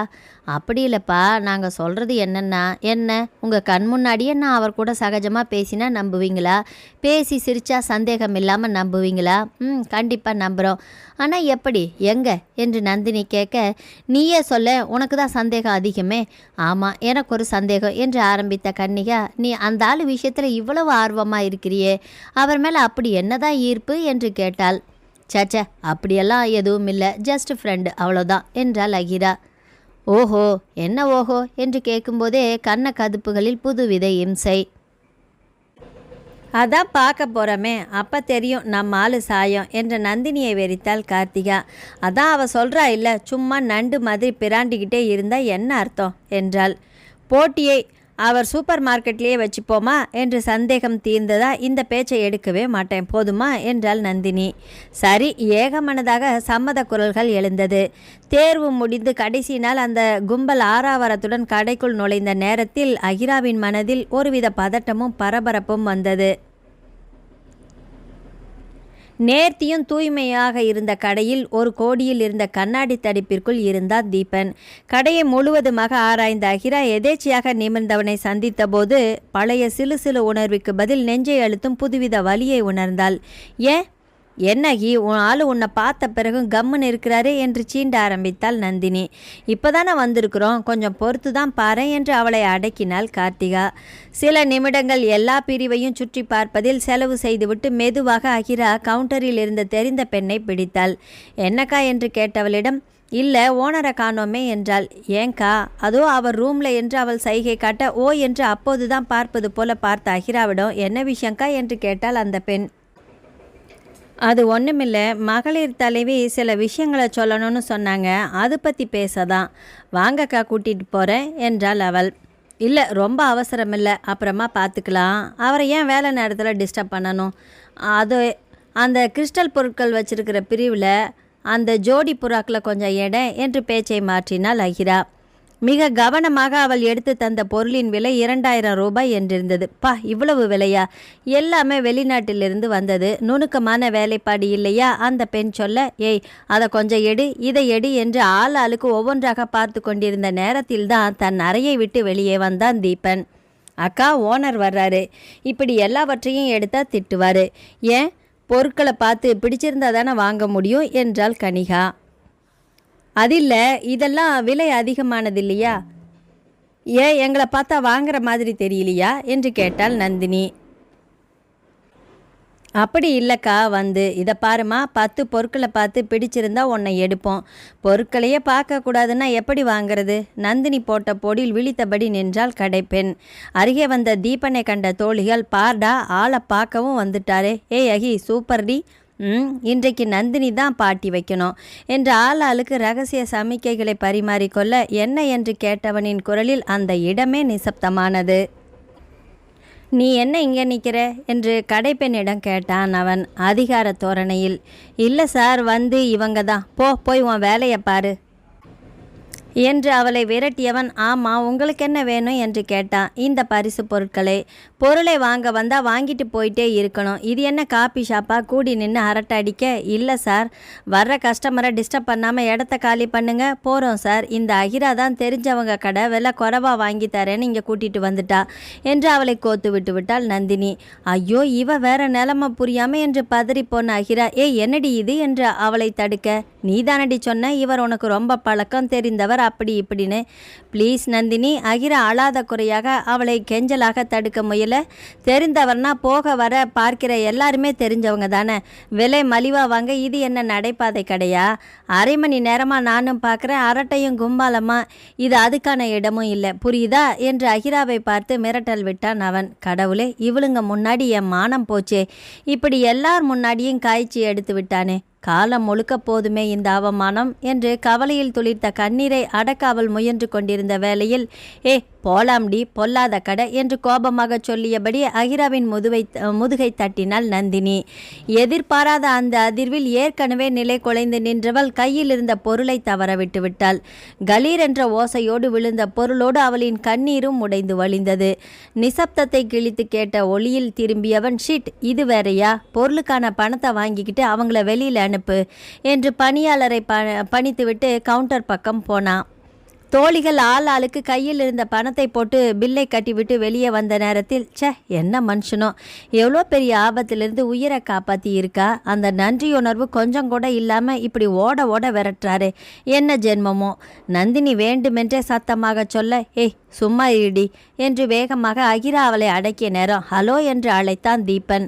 அவனின் குரலில் நிதானித்த கும்பல் திரும்பி பார்க்க, உங்களை இல்லை என்று மற்றவர்களை விலக்கியவன் அகிராவிடம், நீ அன்னைக்கு செய்த வீர தீர பராக்கிரம செயலுக்காக உன்னை அன்று கல்லூரியில் கொண்டு போய் விட்டேன். உதவிக்கு உதவி சரியா போச்சு. இனியும் உன் தோழிகள் முன்னால கதாநாயகி போல காட்ட என்னை கோமாளியா ஆக்கினா எப்பவும் இவ்வளவு அமைதியாக இருக்க மாட்டேன்னா விரல் நீட்டி எச்சரித்தான் அவன். நான் சும்மா விளையாட்டாக, உன் விளையாட்டுக்கு நான் பலியா? இல்லை, சாரி, இதோட நிறுத்திக்கணும். என் நிலைமை என்ன, தகுதி என்ன, ஏதும் புரியாமல் என்ன விளையாட்டு இது? இது என்ன சினிமாவா? படித்த பெண் தானே, அடக்க வேணாம். இப்படி அந்நிய ஆடவனுடன் இணைத்து பேச யோசிக்க வேணாம். விஷயம் வெளியே பரவினால் என் பெயர் பாதிக்கப்படாது. இப்படி வசந்தமிக்க பையன்களை திட்டம் போட்டு வசீகரிக்கிறது நல்லதா? அப்படி மயங்குற ஆள் நான் இல்லை. சகட்டு மேனிக்கு பேசினான் தீபன். பலியிடப்படும் ஆடு போல பரிதாபமாக நின்றாள் அகிரா. எதிர்பாராத அவனின் கோபம் அவளை பலமாக தாக்கியது. நான் உன்னை நேரடியாக சந்திப்பது இதுவே கடைசி முறையாக இருக்கணும், புரியுதா? இனிமேலும் என் பெயரை வீணா இழுக்கக்கூடாது என்று முணுங்களுடன் அங்கிருந்து நகர்ந்தாள் அவள். தேர்வு முடிவுகள் வெளிவந்த அந்த வாரத்தில் இவர்கள் வகுப்பு மாணவர்கள் ஒரு நாள் பொழுதுபோக்காக உல்லாச பயணம் சென்றார்கள். அன்றைய பொழுதை உற்சாகமாக கழித்த மகிழ்வுடன் அகிரா வீடு திரும்பிய போது இரவாகி இருந்தது. துரை ஏதோ வேலை விஷயமாக வெளியூர் சென்றிருக்க ஆட்டோ பிடித்து வந்து கொண்டிருந்தாள் அவள். சுற்றிலும் அடர்த்தியாக போர்த்தியிருந்த இருட்டோடு மழையும் நசநசத்து கொண்டிருந்தது. வழக்கமான மின்வெட்டில் சாலை விளக்குகள் அழுத்தமான மௌனத்துடன் நிற்க ஆட்டோ ஒளியோடு பூச்சிப்பொட்டுகளின் ஒலியும் சேர்ந்து இதயத்துக்குள் பயப்பூச்சியை பறக்க விட்டு கொண்டிருந்தன. வழக்கமாக வரும் ஓட்டுநர் என்பதால் சற்று தெம்புடன் வந்தவள் கண்மாய் கரையை ஒட்டிய பாதையில் சென்று கொண்டிருந்த வாகனத்தை வழிமறித்து அந்த இருவரையும் பார்த்து வெலவெலத்து போனாள். தலைப்பாகையில் முகத்தை மறைத்திருந்தனர் அவர்கள் இருவரும். அண்ணா, யார் இது என்று பயக்குரலில் கேட்டவளிடம், பேசாம இருமா, நான் பார்த்துக்கிறேன், பயப்படாத என்றவர் வண்டியின் வேகத்தை சிறிதே குறைத்து, சவாரி இருக்குப்பா என்றார். ஆனால் அதை அலட்சியம் செய்வது போல ஒருவன் ஆட்டோவில் தொற்றியபடியே ஏற, என்ன இது, இறங்குங்க கீழே என்று கத்திய ஓட்டுநர் வேகத்தை அதிகரிக்க, மவனே, இப்போ வண்டியை நிறுத்த போறியா இல்லையா என்று கத்தியை நீட்டினான் அவன். அதற்கு பின் தொடர்ந்த சில நிமிடங்க போராட்டமும் அலறலுமாக பதட்டமாகிவிட தூரத்தை புல்லட்டின் உருமல் ஒலியும் வெளிச்சப்புள்ளியும் தெரிந்தது. அந்த குடிகாரர்கள் அவளை சாலையை ஒட்டி இருந்த தோப்பு பக்கம் தள்ளி கொண்டு செல்ல இரத்த காயங்களுடன் நின்ற ஓட்டுநர் புல்லட்டை நோக்கி ஓடினார். அகிரா கண் விழித்தபோது நன்றாக விடிந்திருந்தது. விழிப்பின் முதல் காட்சியாக மூளையை அறைந்த அந்த புதிய சூழல் வியப்பு தருவதாக இருக்க சகஜ நிலைக்கு வர சில நொடிகள் பிடித்தது. முந்தைய இரவின் தொடர்காட்சிகள் மனமெங்கும் பயக்காளான்களை குடைவிரிக்க நடுக்கம் அலையாக பரவிய உடலில் கனகனப்பு அதிகரித்ததை போன்ற ஒரு உணர்வு. அந்த நேரத்தில் அந்த புல்லட் மட்டும் வரவில்லை என்றால், இந்த பட்டாளத்துக்காரர் என்னை காப்பாற்றவில்லை என்றால், கடவுளே என் கதி. வழிந்த கண்ணீரை துடித்துவிட்டு குளியல் அறைக்கு சென்று பால் துளிக்கு முகம் கழுவி விட்டு வந்தாள். ஜன்னலோர திண்டில் அமர்ந்து கார்முகில் கவிழ்ந்து கிடந்த மலைத்தொடர் அரணாக நிற்கும் தோட்டத்தை வெறித்தாள். இப்படி சேரும் சகதியுமாக வீட்டுக்கு போக வேண்டாம், பயந்துடுவாங்க. நேரமானதால் தோழி வீட்டிலேயே தங்கிட்டேன்னு சொல்லு என்று தன் வீட்டிற்கு அழைத்து வந்த ஃபோனில் தகவல் சொல்ல வைத்தார் வசந்த். எவ்வளவு அற்புத மனிதர்! அந்த ஆட்டோக்காரர் கூட எனக்காக போராடினாரே. கடவுள் போல இந்த வசந்த் மட்டும் வரலைனா, கடவுளே நன்றிப்பா. சில மாதங்களாகவே அந்த சாலையில் இரவில் செயின் பறிப்பு போன்ற சம்பவங்களால் பீதி கிளம்பி இருந்தது. உள்ளூர்காரர்களை இத்தனை மோசமாக இருக்க மாட்டார்கள், வெளியூர் கும்பலாகத்தான் இருக்கணும். இது வசந்த் ஓய்வு பெற்ற இராணுவ அதிகாரி. ஊரை தாண்டி இருந்த இந்த பாறை நிலத்தை குறைந்த விலைக்கு வாங்கி பாறைகளை வெட்டி நிலத்தை சமநிலைப்படுத்தியதோடு நீர் மேலாண்மை மூலம் பாறை பள்ளங்களில் மழை நீரை சேகரித்து பெரிய பண்ணையையே உருவாக்கி இருந்தார். சில ஆண்டு உழைப்பில் பசுமை காடாக மாறிய அந்த நிலம் பற்றிய வியப்பில் இருந்த மக்களுக்கு யாரோடும் ஒன்றாமல் தனித்து வாழும் அவர் மேல் பல அபிப்பிராயங்கள் இருந்தன. அந்த அபிப்பிராயங்கள் அவரவர் கற்பனையில் பலவித கதைகளாகவும் வலம் வந்தன. தோட்ட தொழிலாளர்களை வேலைக்கு வாங்குவதில் இருந்த கண்டிப்பு கொடுக்கும் கூலியில் தாராளத்தை காட்டியதால் பண்ணை வேலைக்கு என்றால் அதிக மவுசுதான். அவ்வாறு வேலையாட்கள் மூலம் வந்த வதந்திகளில் ஒன்று பட்டணத்துக்காரர் பெண் விஷயத்தில் ராவணனுக்கு அண்ணன் நடுநாயகமாக இருக்கும் கல் பங்களாவில் பல மர்மங்கள் இருப்பதால் ஒற்றை வேலைக்காரியை தவிர வேறு யாருக்குமே அங்கு அனுமதி கிடையாது. இப்படி பல கதைகளின் களமாக இருக்கும் பங்களாவில் அடைக்கலம் புகுந்திருந்தாள் அஹிரா. மர்மங்களின் நாயகனான வசந்த் தேநீர் கெட்டிலுடன் அவளின் அரைக்கதவை அப்போது தட்டி கொண்டிருந்தார். திடுக்கிட்டு திரும்பியவள் அப்போதுதான் அவரின் வித்தியாசமான உடை அணியும் பாங்கை நன்றாக பார்த்தாள். இவள் வயது பிள்ளைகள் கூட அது பற்றி வர்ணித்தது உண்டு. நீ பார்க்கணுமே, கழுத்தை ஒட்டிய பனியனும் சுற்றிலும் உள்ளன் ஸ்டோல், மேலே கோட்டு, கை கால்களில் உள்ளனுரை, கையில் ஒரு மாயக்குச்சி, பெண்களை வசியப்படுத்தும் மந்திர குச்சி. அது மயங்காத பெண்களே இல்லையாமே. இப்போதும் அதே தோரணையில் நின்றார் வசந்த், டிராகுலா மாளிகையின் அதிபதி போல. என்னம்மா, நல்லா தூங்குனியா? தலையை மட்டும் அசைத்தாள். பாலில் கலந்து கொடுத்த சூரணத்தோட வேலை என்றவர் இந்தா தேநீர் என்று கோப்பையை நீட்டினார். குடி, நானே தயாரித்தது. ஒரு வாய் குடித்தவள் அதன் சுவையால் வியந்து நோக்க, சூடா குடி, உடல் அலுப்பெல்லாம் பறந்துடும். பல மூலிகையில் கலந்த அந்த பானத்தின் ருசி வித்தியாசமாக இருந்தாலுமே சுவை பிடித்து போக முழுவதுமாக குடித்து முடித்தவளிடம் என்ன ருசி எப்படி என்று கேட்டார் அவர். மனமும் உடலின் சோர்வும் கிடந்த வேளையில் அந்த சூடான பானம் புத்துணர்வை தந்தது போல தோன்ற நல்லா இருக்கு. ஆமாம், நேற்று இரவு நேரத்தில் எங்கே போயிட்டு வந்த? தோழிகள் எல்லாமே சேர்ந்து பிக்னிக் போனோமா, நேரம் ஆயிடுச்சு. ஓ, அன்னைக்கு பஸ்ஸில் டிரைவர்கிட்ட சண்டை போட்டது நீ தானே? ஆமாம், அதனால தான் அத்தனை வினையுமே. அந்த வேதனை சகதியில் இருந்து விடுபடத்தானே அவள் பிக்னிக் போனதே. ஆனால் கண்ணியிலிருந்து தப்பி காடிப்பானைக்குள் விழுந்த கதையாக நேற்றிரவு அந்த சோதனை. அது சோதனை மட்டுமா, இம்மி பிசக நேர்ந்திருந்தாலுமே எவ்வளோ பெரிய ஆபத்து ஏற்பட்டிருக்கும். தைரியமான பெண் தான், ஆனால் அசட்டு தைரியம் கூட. சரி என்ற போது தூக்கம் வருவது போன்ற ஒரு உணர்வு. கண்களை அகல விரித்தவளை பார்த்தவர் என்னாச்சு என்று கேட்டார். இல்லை, தூக்கம் இழுத்தாள். ஆனால் மனதிற்குள் நேற்றும் இதே போல அந்த பாலை குடித்தவுடனே இப்படி தூக்கமாக, இன்றும் தேநீரை குடித்தவுடனே. கடவுளே, நான் மாயக்கோட்டைக்குள் உளறலுடன் மயக்கத்தில் சுழலுக்குள் சிக்கினாள். நினைவின் விளிம்பில் மிக அருகே தெரிந்த வசந்த் தேடி தேடி தயாரித்த மூலிகை சாறு எப்படி என்று டிராகுலா தலைவன் போல சிரிப்புடன் கேட்டார். அன்றைய நிகழ்வுக்கு பின் வெகு அமைதியாகிவிட்டாள் அஹிரா. விளையாட்டுத்தனமாக எந்த வேலையிலும் கவனமின்றி இருந்தவள் இப்பொழுதெல்லாம் எல்லாவற்றிற்கும் மிகவும் பொறுப்புடன் இருக்கிறாள். தகப்பன் தாயுடன் பெரும்பாலான நேரங்கள் கடையில் செலவு செய்தாலுமே வசந்தின் பண்ணை பக்கம் செல்வதை புது பழக்கமாக்கி கொண்டிருந்தாள் அவள். எக்காரணம் கொண்டும் தீபனின் கடை இருந்த திசையில் தலை கூட வைத்து படுக்கிறதே இல்லை. வெளியே போக வர இருக்கும் எந்த சூழலிலுமே அவனை சந்திக்க கூடாது என்பதே அவளின் முக்கிய பிரார்த்தனையாக இருந்தது. எத்தனை அவமானம் அன்று! ஆனால் இப்போது இருக்கும் பக்குவப்பட்ட மனதில்தான் எவ்வளோ பெரிய பிழை செய்திருக்கிறோம் என்று புரிந்தது. அவன் சொன்னது போல அவனின் பின்புலம் குடும்பம் எதை பற்றியும் அறியாமல் தன் போக்கில் தன் தோழியர் முன்னால் பெருமையாக காட்டிக்கொள்வதற்காக அவனின் ஆளுமையை பயன்படுத்த எண்ணியது எத்தனை பெரிய அசட்டுத்தனம்! இதையே ஒரு ஆண்மகன் செய்திருந்தால் அவனால் அப்பெண்ணிற்கு எவ்வளோ பெரிய பாதிப்பு. அதே போல தானே அவனுக்கும். இது புரியாமல் தான் கொண்டதே கோலம் என்பது போல என் சுய தம்பட்டத்துக்காக அவன் பெயரை பயன்படுத்தியது எவ்வளோ பெரிய தவறு. அவன் என்பதால் அத்தோடு விட்டுவிட்டான். சிறு பிள்ளைத்தனமாக செய்ததை மன்னித்தும் விட்டான். அவனை பார்க்கவே கூடாது என்று அவள் எண்ணியதற்கு முக்கிய காரணம் அவமான உணர்வு மட்டுமில்லை, அதையும் தாண்டிய குற்ற உணர்வு. அப்படி ஒதுங்கி போனவளே தீபன் நேர் எதிராக வந்து சந்திக்குமாறு கொண்டு நிறுத்தியது விதி. சில மாதங்களாக தங்கு தடையின்றி சென்ற வாழ்க்கை பயணம் அந்த அடர் மழைக்காலத்தில் மாநிலத்தையே புரட்டி போட்டதைப் போல அவளின் வாழ்க்கையின் தடத்தையும் மாற்ற முயன்றது. வழக்கத்தை விட அதிகமாக பொழிந்த பருவமழையின் வெள்ளப்பெருக்கால் கண்மாய் நிறைந்து உபரி நீரோடு காட்டாற்று வெள்ளமும் சேர ஊரெங்கும் வெள்ளக்காடானது. கிராம நிர்வாகத்தோடு இளைஞர் குழுக்களும் சேர மீட்பு பணிகள் முழு வீச்சில் நடந்து கொண்டிருந்தன. அன்றைய பணிகள் நடைபெற்ற தரைப்பாலத்தின் அருகில் பணியில் இருந்து குழுவோடு அஹிராவும் இருந்தாள். அருகே இருந்த மலை கிராமங்களுக்கு செல்லும் பாதைகள் நிலச்சரிவால் பாதிக்கப்பட்டிருக்க அவர்களுக்கான நிவாரணப் பொருட்களோடு தீபன், நிகிலன் மற்றும் நண்பர்கள் அடங்கிய ஒரு குழு ஊர் தலைவியை நாடி வந்தது. மேலே உள்ள கிராமங்களுக்கு செல்ல வழிகாட்டவும் உதவிகளுக்காகவும் 4-5 இளைஞர்களை அனுப்ப வேண்டிய நிலை. பெண்களுக்கான அத்தியாவசிய பொருட்கள் இருப்பதால் அந்த குழுவோடு அஹிராவும் வேறு 2 பெண்களும் இணைய நேர்ந்தது. மாற்றுப்பாதை என்பதால் ஜீப் பயணத்தை தொடர்ந்து மலையேற்ற பயணம் ஒவ்வொருவராக மேலேறத் தொடங்கினர். தவழ்ந்து வந்த மேகக்கூட்டம் உடலை வருடி விட்டு செல்ல வானத்தில் மிதப்பதை போன்ற பிரமிப்பு. நனைத்து கொண்டே இருக்கும் சாரலில் உடலெங்கும் நடுக்கம், பாதை எங்கும் தடுமாற்றம். அந்த நண்பகல் வேளையில் மாலை 6 மணி போல இருட்டு கவிழத் தொடங்கியது. மழை வருவதற்குள் பாதுகாப்பான இடத்துக்கு போய்விடலாம், பாறை வழுக்க ஆரம்பித்துவிடும் என்றார் வழிகாட்டி. பாதை பழக்கமானவர்களில் 4 முன்னால் செல்ல, அடுத்து பெண்கள், பின்னால் தீபன், நிகிலன் என்று தொடர்ந்து பயணம் சற்று கடுமையாகவே இருந்தது.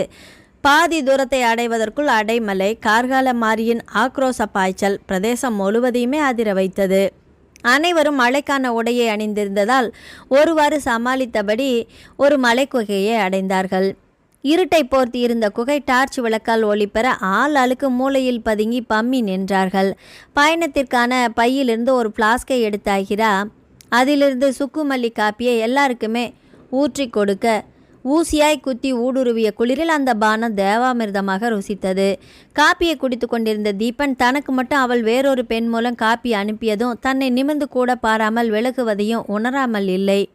கையில் கப்புடன் உள்ளூர்காரர்களுடன் சகஜமாக பேசியபடி நின்றவளை பார்க்கையில் ஏதோ ஒரு ஏமாற்றத்தை உணர்ந்தான். பயணத்திற்கான ஆயத்த நிலையில் போக மாட்டேன் என்று அடம் பிடித்தவளை வம்படியாக அனுப்பி வைத்தது செல்லம்மா. என் பிள்ளைய நானே அனுப்பலைன்னா ஊர்க்காரங்க என்னடி பேசுவாங்க, ஊரான் வீட்டு பிள்ளைங்க மட்டும் இழப்பமான்னு கேட்க மாட்டாங்க என்றிருந்தாள். கிட்டத்தட்ட 2 மணி நேரத்திற்கு பின் மீண்டும் பயணம் தொடங்கியது. மழையின் விளைவால் ஆங்காங்கே புறப்பட்டிருந்த சிற்றோடைகளும் சிற்றருவிகளும் அந்த எச்சரிக்கை உணர்விலும் ரசனையை ஊடுருவ விட்டன. அந்த நேரம் அங்க பாருங்கப்பா என்று பள்ளத்தில் இருந்த குளத்தை காட்டினாள் ஒருத்தி. அனைவரின் பார்வையும் திரும்பிய இடத்தில் குளக்கரையோரமாக மான் கூட்டமும் காட்டு மாடுகளும் முகாமிட்டிருந்தன. கண்களுக்கு விருந்தளித்த காட்சியிலிருந்து விடுபட முடியாமல் நின்றவளின் தோலை தொட்டு, வா போகலாம், எல்லாரும் போயிட்டாங்க பாரு என்றான் தீபன். திரும்பியவள் அவன் பக்கமாக தன் முகத்தை திருப்ப கூட இல்லை. என் முகத்திலேயே மொழியாதே என்று துரத்தியவன்தான் இல்லையா? எதுவும் பேசாமல் குழுவினரை தொடர்ந்தாள். சிறிது தூரம் சென்ற பின் பெரிய காட்டாறு குறுக்கிட்ட அந்த பகுதியில் இவர்களுக்கு முன் சென்றிருந்த அந்த குழுவை பார்த்து திகைத்து நின்றது தீபனின் குழு. சமவெளி பகுதியில் குறுக்கிட்ட காட்டாற்றில் வெள்ளம் செம்மண் நிறத்தில் ஆர்ப்பரித்து ஓடிக்கொண்டிருக்கிறது. குறுக்கே உயரமாக தொங்கிய மரப்பாலத்தின் முனையில் நின்றிருந்த 7-8 பேரை பார்க்கவும், அட இந்த ஆள் என்ன இங்கே நிற்கிறாரு என்றான் ஒருவன். ஆள் நடமாட்டத்தை உணரவும் திரும்பி பார்த்த வசந்தை பார்க்கவும் அங்கிள் என்று ஆர்வமாக ஓடினாள் அகிரா. அவளை பார்க்கவும் சிநேகமாக புன்னகைத்தவர், என்னடா இந்த பக்கம் என்று விசாரித்தார். அவள் தீபன் மற்றும் குழுவினரை காட்டி பயணத்திற்கான காரணத்தை சொல்ல, ஓ சந்தோஷம் என்றவர் தன் குழுவினரை காட்டி, இவங்க என் கூட இராணுவத்தில் இருந்து மருத்துவர்கள், மற்றவங்க எல்லாமே உதவியாளர்கள், நாங்கள் எல்லாமே முன்னாள் இராணுவ கூட்டமைப்பை சேர்ந்தவங்க, இங்கே மருத்துவ உதவிக்காக வந்தோம் என்றார்.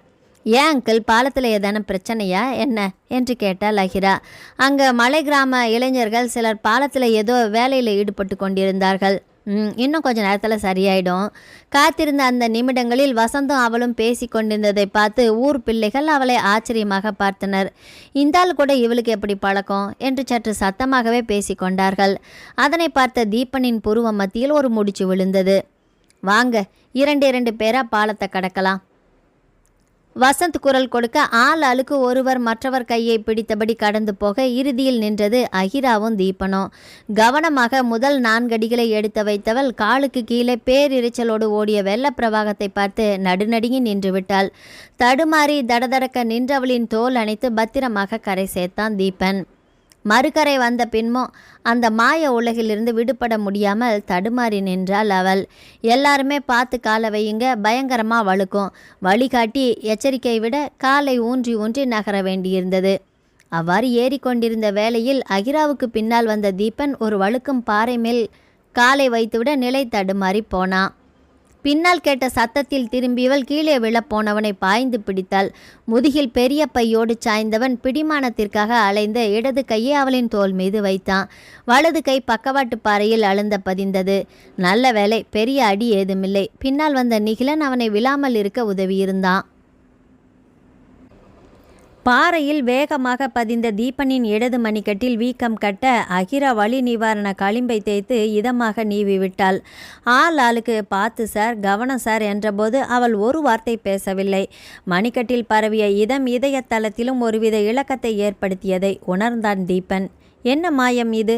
உணர்வுகளை பனிப்பாறையாக உறைய வைத்த பய உணர்வு. ஆதரவாக தோளில் கரம் படியவும் பனிக்குலைவாக உருகிய மாயம்தான் என்ன? அதே காட்டாற்று வெள்ளம் போல பிரவாகம் எடுத்து ஓடிய அறிமுகமில்லாத அந்த புது உணர்வில் பொங்கும் நிறை போல அந்த ஆனந்த சிலிர்ப்பு இத்தனை நாளும் இதே இதயத்தில்தான் இருந்ததா? கதிரவனின் பொன்னொழியில் இதழ் விரிக்கும் கமலம் போல நான் தீபனை நேசிக்கிறேனா? காதல். உல்லாச சிறகுகள் முளைத்த நேரத்தில் காதலா?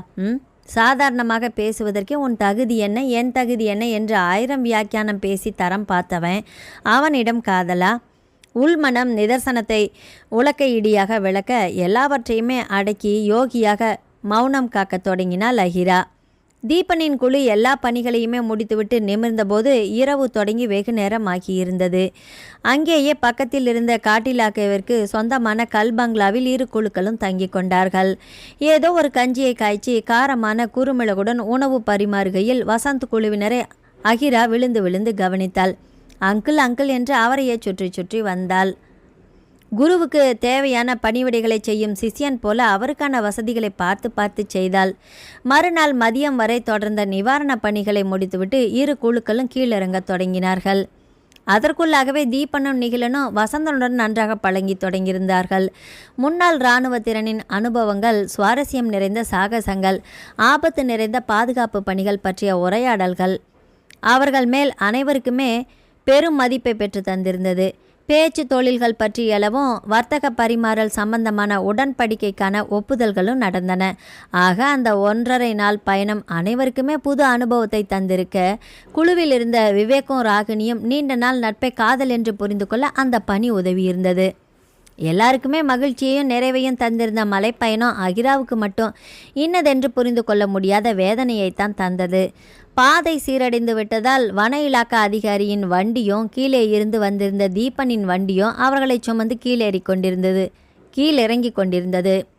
ஓரிடத்தில் சற்றே ஓய்வாக வண்டியை நிறுத்தி அங்கிருந்த பெட்டி கடையில் தேநீருக்காக காத்திருந்த போது இறங்கி நின்ற அகிரா சற்று தூரத்தே தெரிந்த மலையருவியில் லயித்து போய் நின்றாள். கையில் ஒரு தேநீர் டம்ளருடன் அவளிடம் வந்தான் தீபன். அனிச்சையாக விலக முயன்றவளிடம் டீ கொடுக்கத்தான் வந்த, என்னால் உன் ரசனை கெட வேண்டாம் என்று டம்ளரை நீட்டினான். பரவாயில்லை சார், நான் அங்கேயே வாங்கிக்கிறேன், உங்களுக்கு சிரமம் வேண்டாம் என்றவள் விலகுவதிலேயே குறியாக இருக்க, என்னாச்சு உனக்கு என்று கேட்டான். என்று கண்களை சுருக்கியவளிடம், எங்கிட்ட நின்று பேசக்கூட உனக்கு பிடிக்கலையா என்று கேட்டான். அவனை ஒரு கணம் நிமிர்ந்து பார்த்தவள் என்று விரக்தியான சிரிப்புடன், நீங்கள் யார் சார், எனக்கு உங்ககிட்ட பேச எனக்கு என்ன அருகதை இருக்குது? தராதரம் பார்க்காம இப்பெல்லாம் யார்கிட்டையுமே நான் பேசுகிறதே இல்லையே என்றவள் நிமிர்ந்து தைரியமாக அவன் முகத்தை பார்க்க அவனின் முகமும் விழிகளும் விஷமமான சிரிப்பால் நிறைந்து கிடந்தன. சலசலக்கும் வெள்ளி நீரோடை போல உற்சாக பாய்ச்சல் அகிராவின் இதயமெங்கும் பரவி ஓடியது. கிட்டத்தட்ட 2 வாரங்களுக்கு பின் ஒரு நாள் வசந்தின் பண்ணைக்கு வந்தான் தீபன், உடன் நிகிலன். காளான் கொள்முதல் செய்வதற்கான விஷயம் தொடர்பாக நடந்த பேச்சுவார்த்தையின் இடையில் பழச்சாறு கோப்பையுடன் அந்த அறைக்குள் வந்தாள் அகிரா. அவளை அங்கே எதிர்பார்க்காத தீபன் திகைப்பான பார்வையை அவள் மேல் வீசினான். எதையும் கண்டு கொள்ளாதவள் போல மூவருக்கும் பழச்சாறை ஊற்றி கொடுத்துவிட்டு வெளியே சென்றாள். மேலும் பண்ணையில் விளையும் பழங்கள் பற்றிய விரிவான பேச்சுவார்த்தை முடிந்து இருவருமாக வெளியே வந்த நேரத்தில் அகிரா அங்கிருந்த பண்ணையாட்கள் 2 காரசாரமாக எதையோ சொல்லிக் கொண்டிருந்தாள். வீட்டு எஜமானி போன்ற அதிகார தோரணையில் அவள் அவர்களை விரட்டி கொண்டிருந்தாள். அதையே பார்த்து கொண்டு வந்த தீபனின் செவிகளில் அங்கிருந்தவர்கள் பேசிய பேச்சு விழுந்தது.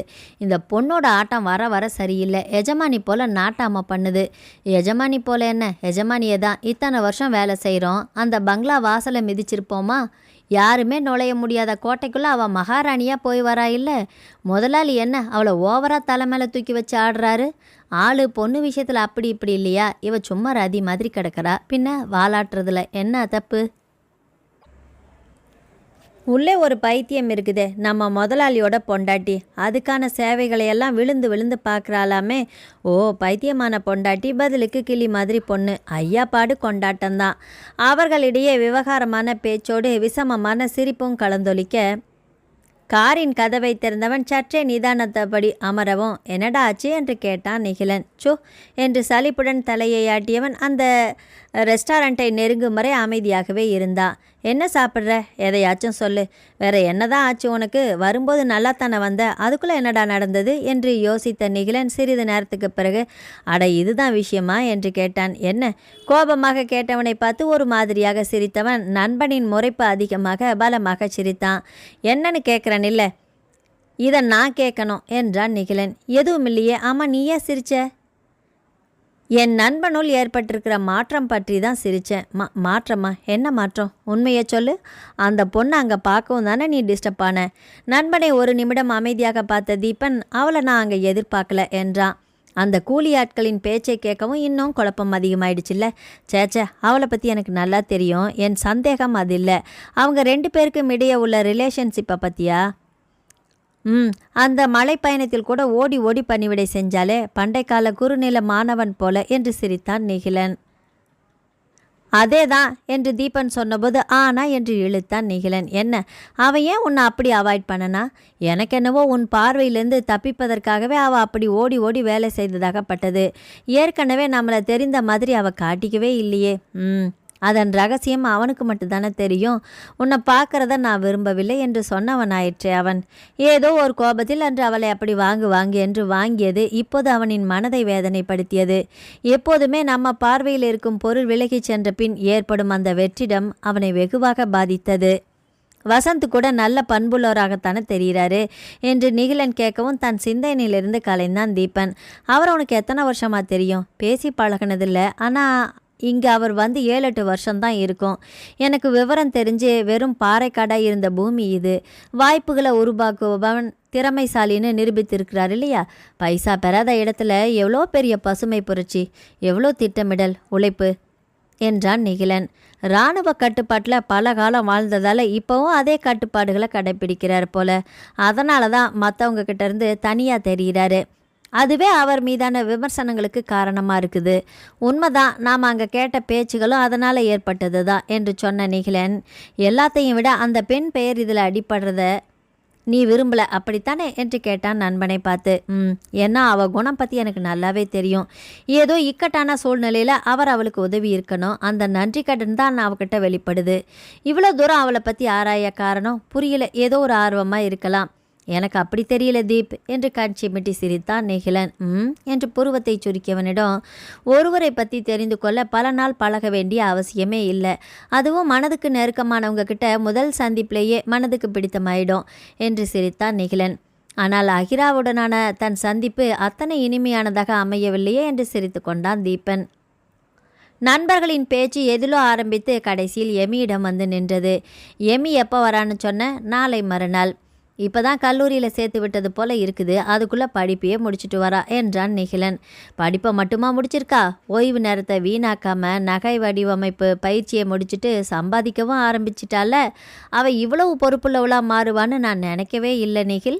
அப்பாவும் அம்மாவும் பிரிஞ்ச நேரத்தில் அதை பற்றின பாதிப்பை புரிந்து கொள்ளும் வகையில் கூட அவள் பக்குவப்பட்டிருக்கல. அவளை நினச்சி நான் தான் ரொம்ப பயந்தேன். அப்புறமா உன்னை பார்த்து தன்னையே அவள் செதுக்கியிருக்கா. இந்த வருடங்களில் நானே உன் உழைப்பையும் பொறுப்புணர்வையும் பார்த்து மிரண்டு போயிருக்கிறேன். ஆனால் என்னோட இந்த நிலைக்கு காரணமே நீதான நிகில். உன்னோட தோழமை மட்டும் இல்லைன்னா நான் வெறும் பூஜ்யந்தானே.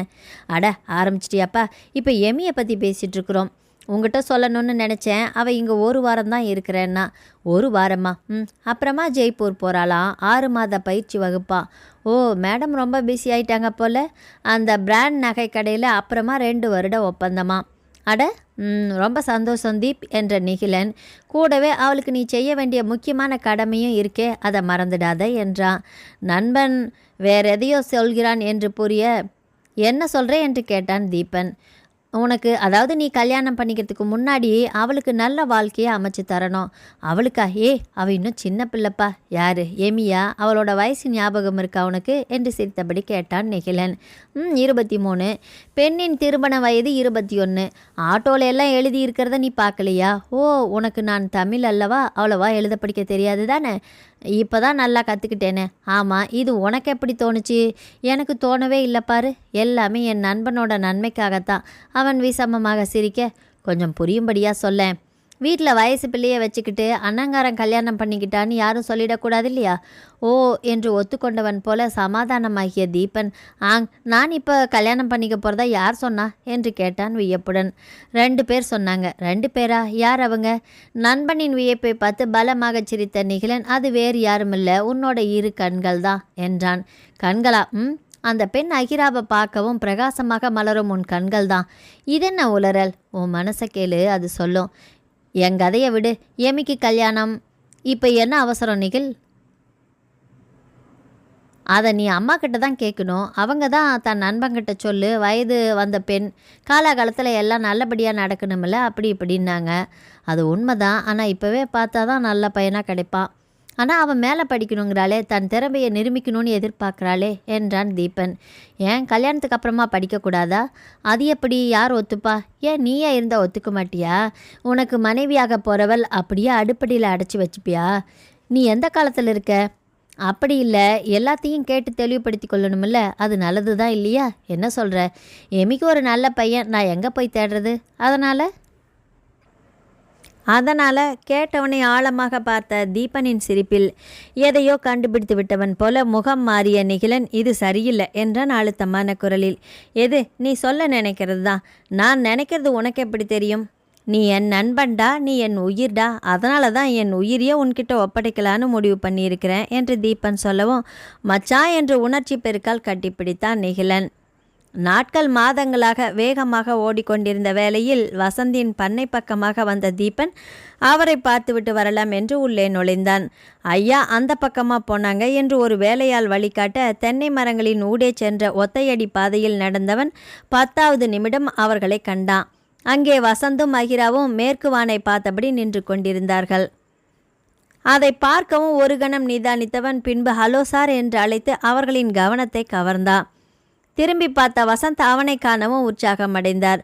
வாப்பா வா என்று வரவேற்றார். சாரி சார், வீட்டில் தேடினேன்னா நீங்கள் இங்கே இருக்கிறதா அவங்க சொன்னாங்க என்றான் விளக்கம் அளிக்கும் தோரணையில். அட அதனால் என்ன என்றவரின் அருகில் நின்றிருந்தவளின் இடையில் இருந்த சக்கர நாற்காலியை அப்போதுதான் பார்த்தான் தீபன். அதில் அமர்ந்திருந்த பெண்ணின் தலை மட்டுமே தெரிந்தது. அவன் சற்று தூரத்திலிருந்து பார்க்கும்போது வசந்தும் அகிராவும் மட்டுமே நெருக்கமாக நின்று மேற்கு வானின் மாயாஜால வித்தைகளை பார்த்து ரசித்து கொண்டிருப்பது போல தெரிந்தது. அருகே வந்து பார்த்தால் சக்கர நாற்காலியில் ஒரு பெண். கண்ணால் காண்பதும் பொய் என்று சொல்லி கொண்டான் அவன்.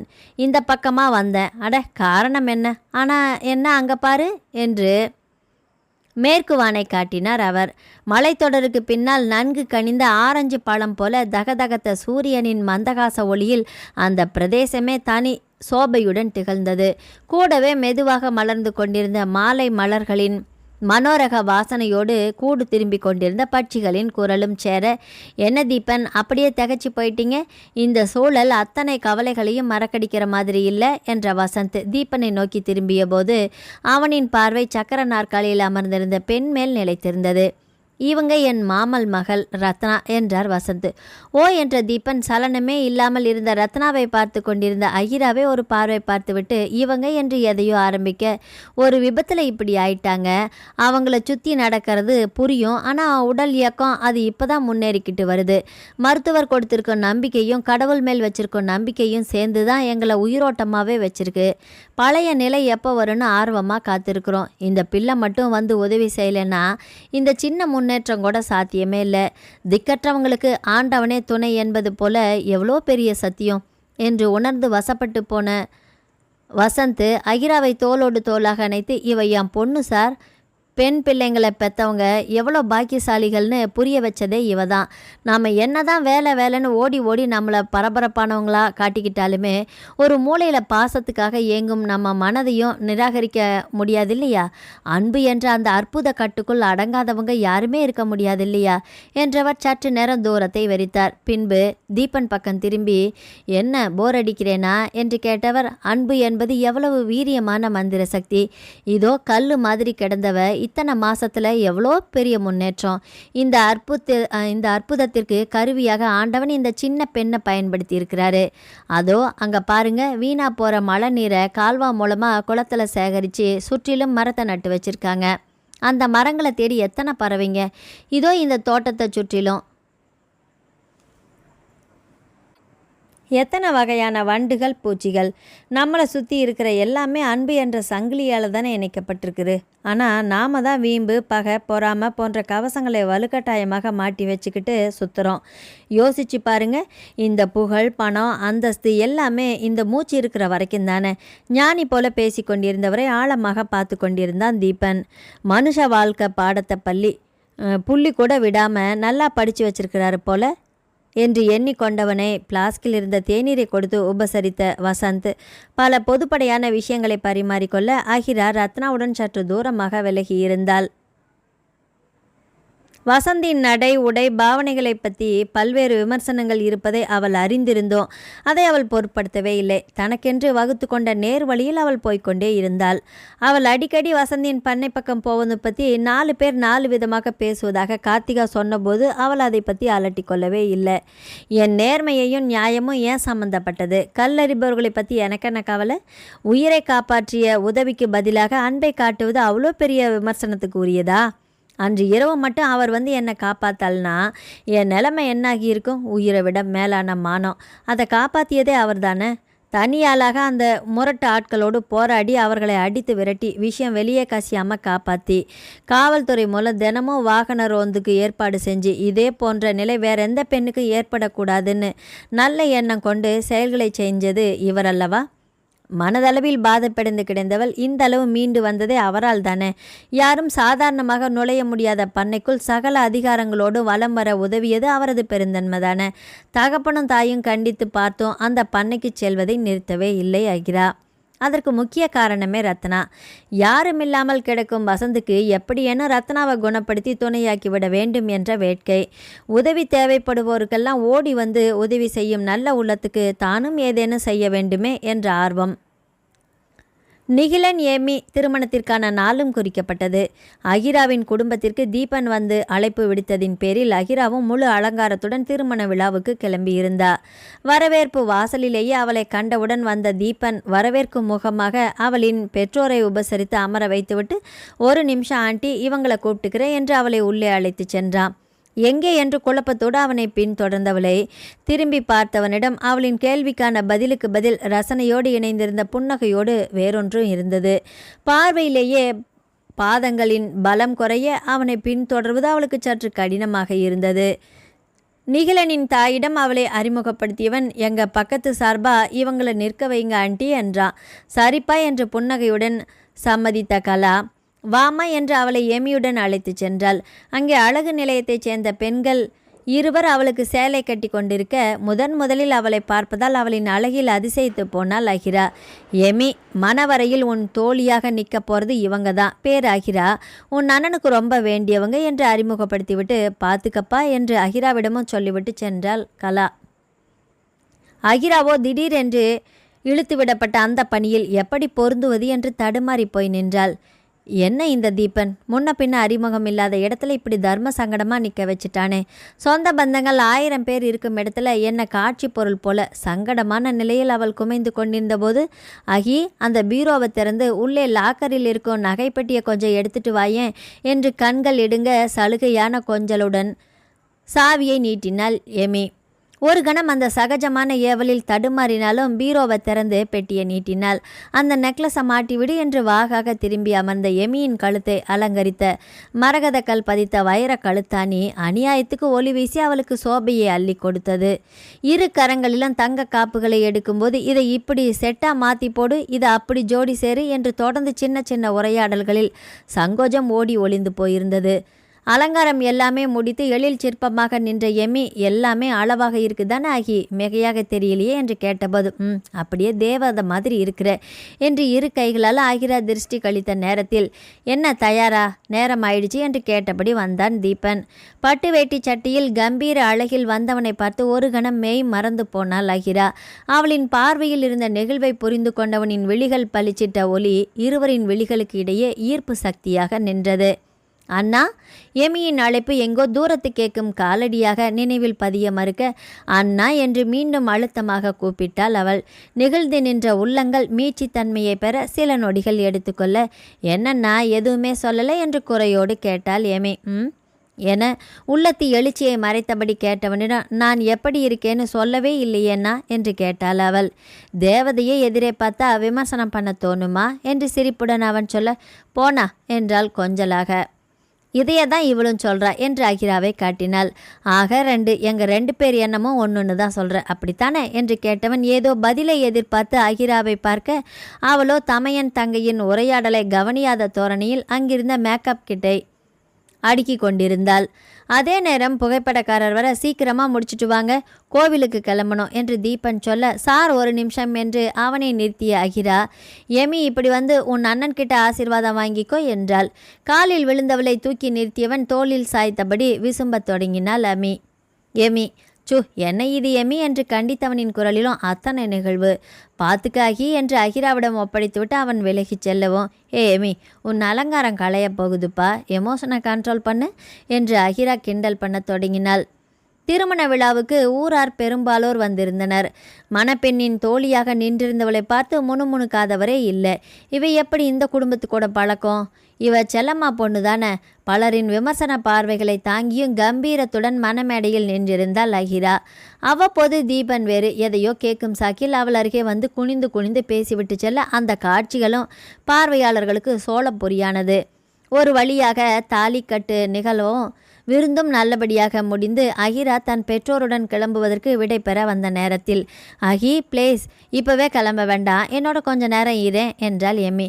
அட என்னப்பா நீ, இப்போ தான் உனக்கு பேச ஆள் கிடைச்சாச்சே, நான் எதுக்கு பூஜை வேலை கரடியா என்றாள் அகிரா. நீ எங்கூடைய மாலை வரைக்கும் வரவேற்பு வரைக்கும் இருக்கணும். வரவேற்புக்கா? சு, அப்பா அம்மா ஏதாச்சும் சொல்லுவாங்கப்பா, அதெல்லாம் அண்ணன் பேசி சமாளிச்சுப்பாங்க. நீ கூட இருந்தால் எனக்கு எவ்வளோ வசதியாக இருக்குது தெரியுமா? ஒரு மாதிரி இலகுவாக இருக்குது. எங்கள் சொந்தக்காரங்க கூட எங்களுக்கு பழக்கமே இல்லை என்றாள் எம்மி. இதுக்கு மேலே எப்படி மறுக்கிறது? சரி இருக்கிறேன், ஆனால் இப்போ போயிட்டு சாயந்தரமாக வந்துடுறேனே. ஏன் மணமேடையில் உங்கூட நிற்க நானுமே பழிச்சு நிற்க வேண்டாமா? போய் புத்துணர்ச்சியோடு வர்றேனே, சரியா? அரை மனதாக அனுப்பி வைத்தாள் ஏமி. மாலை 6 மணி போல கல்யாண வீட்டிலிருந்து வந்திருந்த வாகனத்தில் செல்லம்மாவுடன் ஏறி போனாள் அகிரா. அந்த வரவேற்பு நிகழ்வுக்கு செல்வதற்காகவே தாய் தகப்பனை சமாளிக்க பெரும் சவாலாக இருந்தது அவளுக்கு.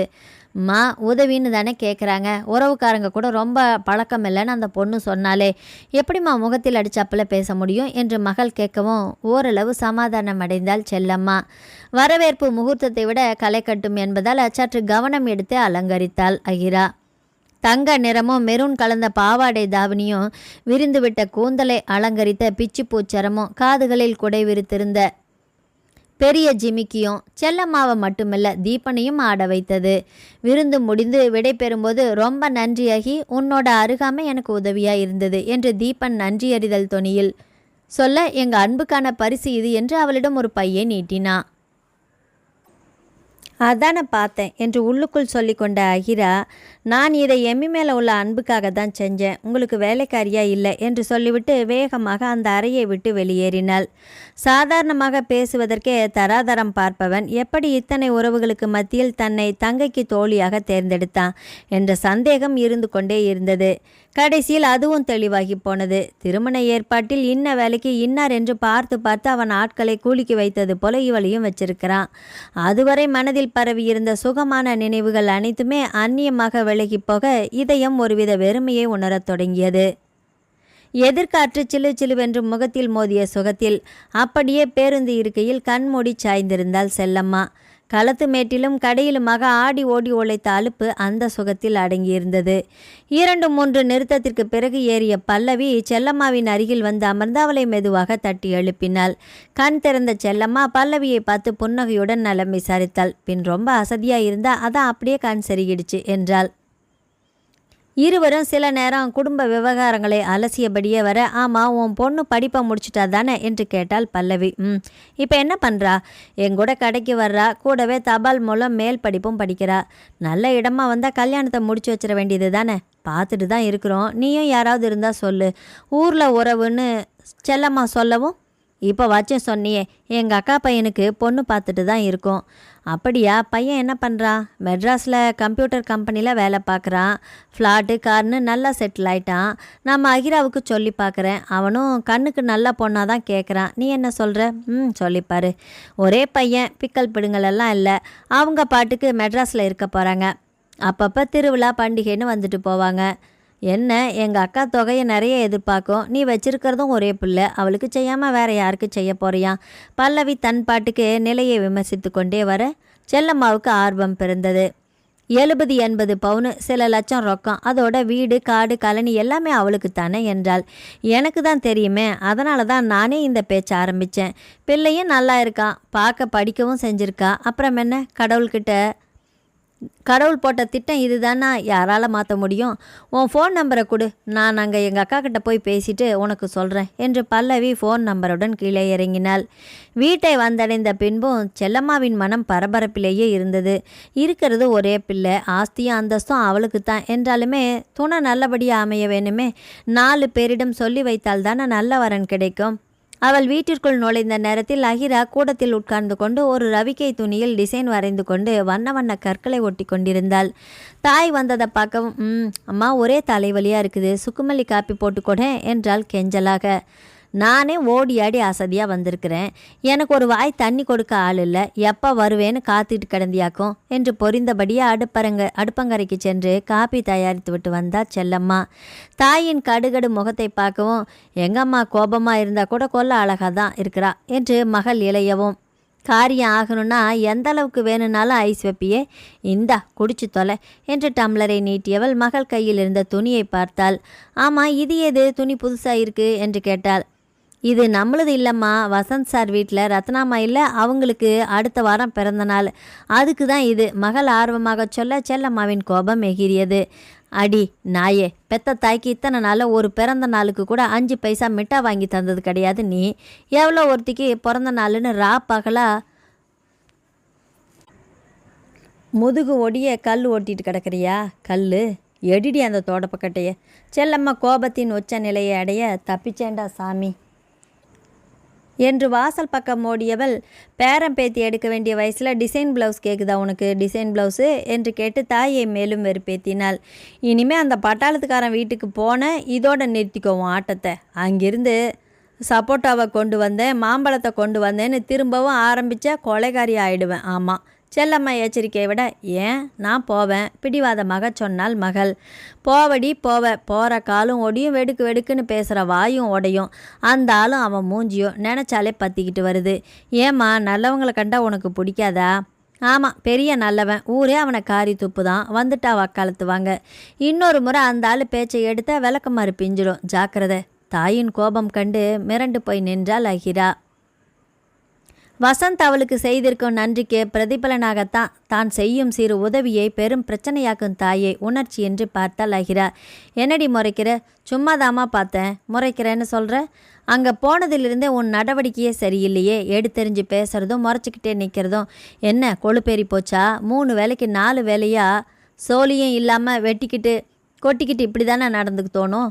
என்னம்மா இப்படியெல்லாம் பேசுகிற? வேறு எப்படி பேச சொல்கிற? அங்கே போகாதேன்னு சொல்கிறேன். போவேன்னு அடம் பிடிச்சின்னா என்ன அர்த்தம்? கோயில் மாடு மாதிரி வளர்ந்தவளை அடக்க ஆள் இல்லைன்னு தானே அர்த்தம். நீங்கள் இப்படி சொன்னால் போகாமல் இருந்துருவேனா என்ன? என்னது? என்னம்மா நீங்கள்? அந்த அம்மா இப்போ தான் கொஞ்சம் கொஞ்சமாக தேறி வராங்க. இப்போ போய் அங்கே போகாதேன்னு சொன்னால் என்ன அர்த்தம்? அங்கே வேறு பொம்பளை துணியே இல்லைம்மா, அதனால் நீ போய் படுக்கையில் கிடக்கிறவளா? எலும்பி அந்த ஆளுக்கு கல்யாணம் பண்ணி வைக்க போறியா? இதில் நம்ம தப்பு. அவங்க கல்யாணம் பண்ணிக்க போகிறதுல உனக்கு என்னம்மா நஷ்டம்? எனக்கு என்ன? எக்கெடுக்கட்டு போனால் எனக்கு என்ன? பின்ன ஏம்மா இப்படியெல்லாம் குதிக்கிற? அடிநாயே, நான் கவலைப்படுறது உன் கல்யாணத்தை நினச்சி தாண்டி. சும்மாவே 1000 கதை பேசுவாளுங்க. நீ பண்ண பக்கம் போகிறத பற்றி எவளாச்சும் எதையாச்சும் கிளறி பழி உன் மேலே வந்து விழுந்துச்சுன்னா அந்த ஆளை பற்றி ஏற்கனவே பல கதை இங்கே ஓடுது. இதில் உன்னையும் பக்கவாத்தியமாக இழுத்து விட்டுட்டாங்கன்னா விழுந்த பழியை துடைக்கிறது எவ்வளோ கஷ்டம். அது புரியாதா உனக்கு? நாமளே ஏன் தொல்லையை தேடி போகணும்? என்னம்மா நீ இப்படியெல்லாம் பேசுகிற? மனிதாபிமானத்தோடு நடந்துக்கணும். தேவையில் இருக்கிறவங்களுக்கு உதவி செய்யணும். அப்படி தானே கற்றுக் கொடுத்த? இல்லைன்னு சொல்லலையே. உதவியோ உபத்திரமோ அது ஆயிடக்கூடாதுன்னு தானே நானும் சொல்கிறேன். நமக்கு பாதிப்பு ஏற்படுத்துகிற உதவியை ஏன் நாம் செய்யணும்? அந்த ஆள் சரியில்லைன்னு ஊரே சொல்லுதே, ஏம்மா திரும்ப திரும்ப அதையே சொல்கிற? அவர் ரொம்ப நல்லவருமா, இராணுவத்தில் நமக்காக உயிரை மதிக்காமல் பாடுபட்டவர்.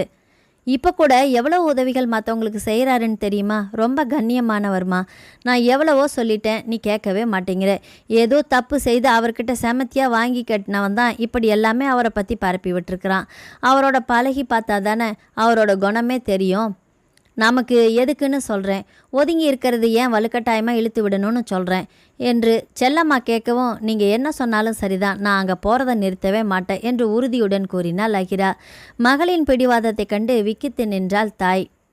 அன்றிலிருந்து தாய்க்கும் மகளுக்கான பேச்சே நின்று போனது. தகப்பன் கூட உங்கள் 2 பேரையும் பார்த்தா தாய் மகள் மாதிரியே தெரியலையே, மாமியார் மருமகள் போலெல்லாம் இருக்குது. அவள் தான் சொல்கிறாள்ல அந்த நோயாளி அம்மா குணமாகட்டுன்னு, அப்புறம் உனக்கென்ன அத்தனை வீம்பு என்று மனைவியை பார்த்து கேட்டார். கொஞ்சம் வாயை மூடிட்டு இருக்கிறீங்களா, எல்லாமே உங்களால் வந்தது தான் என்று பாய்ந்தாள் செல்லம்மா. அடிப்பாவி, நான் என்ன பண்ணினேனா? என் மேலே எதுக்கு இந்த பாய்ச்சல் பாயிற? பின்னர் ஊர் உலகத்தில் யாருக்குமே மகளே பிறக்கல பாரு. எங்கள் அம்மா மாதிரி இருக்கா, எங்கள் அம்மா மாதிரி இருக்கான்னு தலையில் தூக்கி வச்சு ஆடினீங்கல்ல, அதுதான் இப்போ தலை மேலே ஏறி நிற்கிறா. நாளைக்கு மாப்பிள்ளை வீடு அது இதுன்னு வரும்போது ஏதாச்சும் பிரச்சனை வந்தால் யாருக்கு நஷ்டம்? ஏதோ ஒத்த வயசுக்கார பையனை காதலிச்சா வயசு கோளாறுன்னு விட்டு தொலைக்கலாம். இப்படி ஒரு மொக்கா கிழவனை அம்மா இடையிட்டு கத்தினாள் அகிரா. பேசும்போது என்ன பேசுகிறோன்னு யோசித்து பேச மாட்டிங்களா? இப்போ என்னடி தப்பாக பேசிட்டேன்? நான் எத்தனை நாள் காய்ச்சலாக கிடந்திருக்கிறேன். ஒரு டம்ளர் சுடு தண்ணி வச்சு கொடுத்துருப்பியா? சேவை செய்கிறாளா சேவை. அதான் அப்பப்போ உடம்பு முடியலன்னு சீன் போடுறப்போ அப்பா விழுந்து விழுந்து கவனிச்சுக்கிறாங்கல்ல, அப்புறம் என்னவா உனக்கு? பேசாத, எனக்கு கோபமாக வருது என்று அடுப்பங்கரைக்குள் சென்ற செல்லம்மா அங்கிருந்த பாத்திரங்கள் மேல் தன் கோபத்தை காட்டினாள். தகப்பனை திரும்பி பார்த்த அகிராவிடம், விடுமா, எல்லாமே சரியாயிடும் என்று தலையை ஆட்டி சொன்னவரின் ஆறுதலில் கண் கலங்கினாள் அவள். சு, இதுக்கெல்லாம் ஆளலாமா என்று தேற்றியவரிடம், நான் பண்ணுறது தப்பாப்பா என்று கேட்டாள் அவள். இல்லடா, நாம் அசுத்தமான தண்ணியை வேரில் ஊற்றினாலும் நல்ல தண்ணியை தான் தலை மேலே தாங்கி தரும் தென்னை போல. நன்றி உணர்வோடு இருக்கணும்னு சின்ன வயசில் படித்ததை நான் மறக்கலப்பா. விடுடா, அம்மாவுக்கு உன் மேலே ரொம்ப அன்பு, உன் கல்யாணம் நல்லபடியாக முடியணுமேன்ற கவலை, வேற எதுவும் இல்லை. புரியுதுப்பா, யார் பேச்சையோ கேட்டு என் குணநலன்களை தீர்மானிக்கிறவங்கள நாம் ஏன்ப்பா மதிக்கணும்? திருமணம்னா நம்பிக்கையும் அன்பும் இல்லாமல் எப்படிப்பா காலம் முழுக்க ஒருத்தர் கூட வாழ முடியும்? என்ன ஒருத்தன் நம்பணும்னா நான் நல்லவளாக நடந்து காட்டணுமா என்ன? அப்படிப்பட்டவங்களை விட என் உயிரை காப்பாற்றினவங்க பெரியவங்க இல்லையா? கண்ணீரோடு கேட்ட மகளை அணைத்து ஆறுதல் படுத்தியவர், எல்லாமே நல்லபடியாக நடக்கும், வா அம்மாவை சமாதானப்படுத்துவோம், நம்மளை விட்டு அவளுக்கு வேற யார் இருக்கிறா என்று மகளுடன் மனைவியை தேடி செல்ல, செல்லம்மாவோ அத்தனை சீக்கிரம் தன் பிடித்த வீம்பின் கொம்பை விட்டப்பாடே இல்லை. தாயாருடன் பேசுவதற்காக அகிரா 2-3 முறை முயன்றும் செல்லம்மா இலகினாலே இல்லை. அந்த பட்டாளத்துக்காரன் உறவை முறிச்சுக்கிட்டு வா என்று உறுதியோடு இருந்தாள். அன்று இரவு உணவுக்கு பின் தன் அறையில் தூக்கம் வராமல் மொபைலை ஆராய்ந்து கொண்டிருந்த போது என்றுமில்லாத அதிசயமாக தீபனின் மொபைலிலிருந்து வாட்ஸ்அப்பில் 2 தகவல்கள் வந்திருந்தன. என்ன இது, உலக அதிசயம் போல என்று வியப்புடனே அந்த புகைப்படங்களை பார்த்தபோது எதுவுமே புரியலை. எதுக்காக இந்த புகைப்படங்களை இந்த நேரம் அனுப்பியிருக்கிறான்? ஏதோ மலைக்காட்டில் இருளும் மலையும் சூழ்ந்த சூழலில் இதை ஏன் அனுப்பினா? படங்களை நன்றாக கூர்ந்து நோக்கத் தொடங்கினாள். 2வது படத்தில் ஒரு மரத்தடியில் இது தீபன் தானே, இவன் எதுக்காக இந்த மலை இருள ஏதோ காடு போல? அவளின் மனம் வேக வேகமாக சிந்திக்க தொடங்கியது. அவனுக்கு இந்த மலையேற்றம், காணல, செல்லில் போன்ற விஷயங்களில் ஆர்வம் அதிகம் என்பதை வசந்துடன் பேசுகையில் கேட்டிருக்கிறாதான். அதே போல மலையேறச் சென்றதில் ஏதேனும் விபத்தில் மாட்டியிருப்பானோ? ஊருக்கு அருகில் இருக்க இந்த மலைப்பகுதி எப்பொழுதுமே மலைச்சாரலுடன் இருக்கும் இயற்கை அமைப்பு கொண்டதாயிற்று. அங்குதான் சென்றிருப்பானோ? வேகமாக போய் தகப்பனை எழுப்பினாள். புகைப்படத்தை காட்டி தன் சந்தேகத்தை எழுப்பியவளிடம், இரு பதறாத, ஆபத்தானது எதுவும் நடந்திருக்காது. நம்ம சரண் தீயணைப்பு துறையில் தானே இருக்கிறான், அவனுக்கு ஃபோன் போட்டு சொல்லுவோம், அப்படியே வசந்த் சாருக்கும் ஒரு ஃபோன் அடி என்றார். அடுத்த அரை மணி நேரத்தில் தீபன் ஒரு குழுவுடன் ட்ரக்கில் சென்றிருந்த விஷயம் உறுதிப்பட சரண் தன் குழுவினருடன் மீட்பு பணிக்காக புறப்பட்டான். அவர்களிடமிருந்து தகவல் வரும் வரை அகிரா ஒரு நிலையிலேயே இல்லை. அரவணைப்புக்கு பெற்றவர்கள் என்று யாருமின்றி எமியும் தன் கணவனுடன் தேனிலவுக்காக ஐரோப்பிய நாடுகளுக்கு சென்றிருக்கும் நிலையில் அவன் உதவிக்காக அணுகியது தன்னைத்தானே. அந்த ஆபத்தான சூழலில் அவன் நம்பியது இவளைத்தானே. நிகிலனின் பெற்றோரும் புனித பயணம் என்று வெளிநாடு சென்றிருக்க தீபனின் இப்போதைய ஒரே ஆதரவு இவள் மட்டும்தானே. மறுநாள் விடியலில் தன் நண்பர்களுடன் மீட்கப்பட்டான் தீபன். மலையேற்ற பயிற்சியில் ஈடுபட்ட போது எதிர்பாராமல் ஏற்பட்ட பெருமழையிலும் திடீரென்று குறுக்கிட்ட காட்டாற்று வெள்ளத்திலும் சிக்கி அதிர்ஷ்டவசமாக உயிர் பிழைத்து காயங்களுடனும் கடும் காய்ச்சலுடனும் இப்போது மருத்துவமனையில் அனுமதிக்கப்பட்டிருந்தான் அவன்.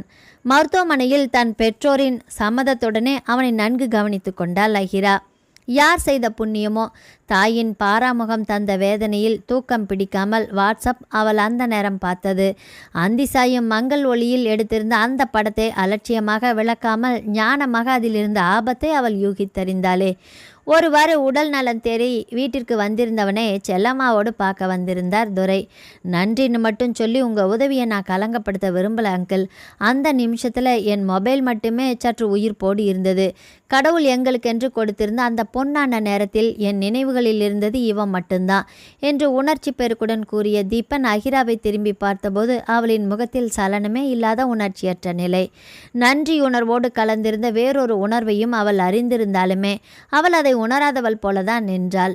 இந்த 4-5 நாட்களில் அவள் என்னதான் அவனை பார்த்து பார்த்து கவனித்து கொண்டாலுமே அதில் ஒரு விலகல் தன்மை இருந்ததை அவனும் உணராமல் இல்லை. பல முறை முயன்றும் அவனால் அவளுடன் சகஜமாக பழகவே முடியவில்லை.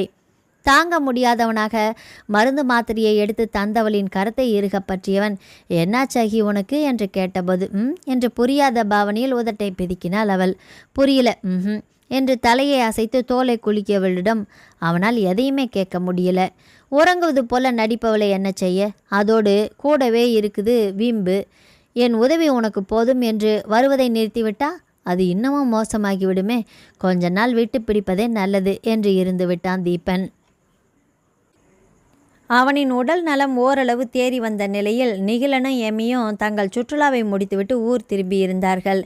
இந்த நன்றி கடனை எப்படி அடைப்பது என்று தெரியலாகி என்று உணர்ச்சி பெருக்கில் அவளை கட்டிப்பிடித்து எமி கண்ணீர் விட, அட கல்யாண பொண்ணே, இப்படி அழுது உன் அழுகு முகத்தை சோர்வடைய செய்யலாமா? இப்போ என்னதான் நடந்துச்சு என்று ஆறுதல் படுத்திய போது,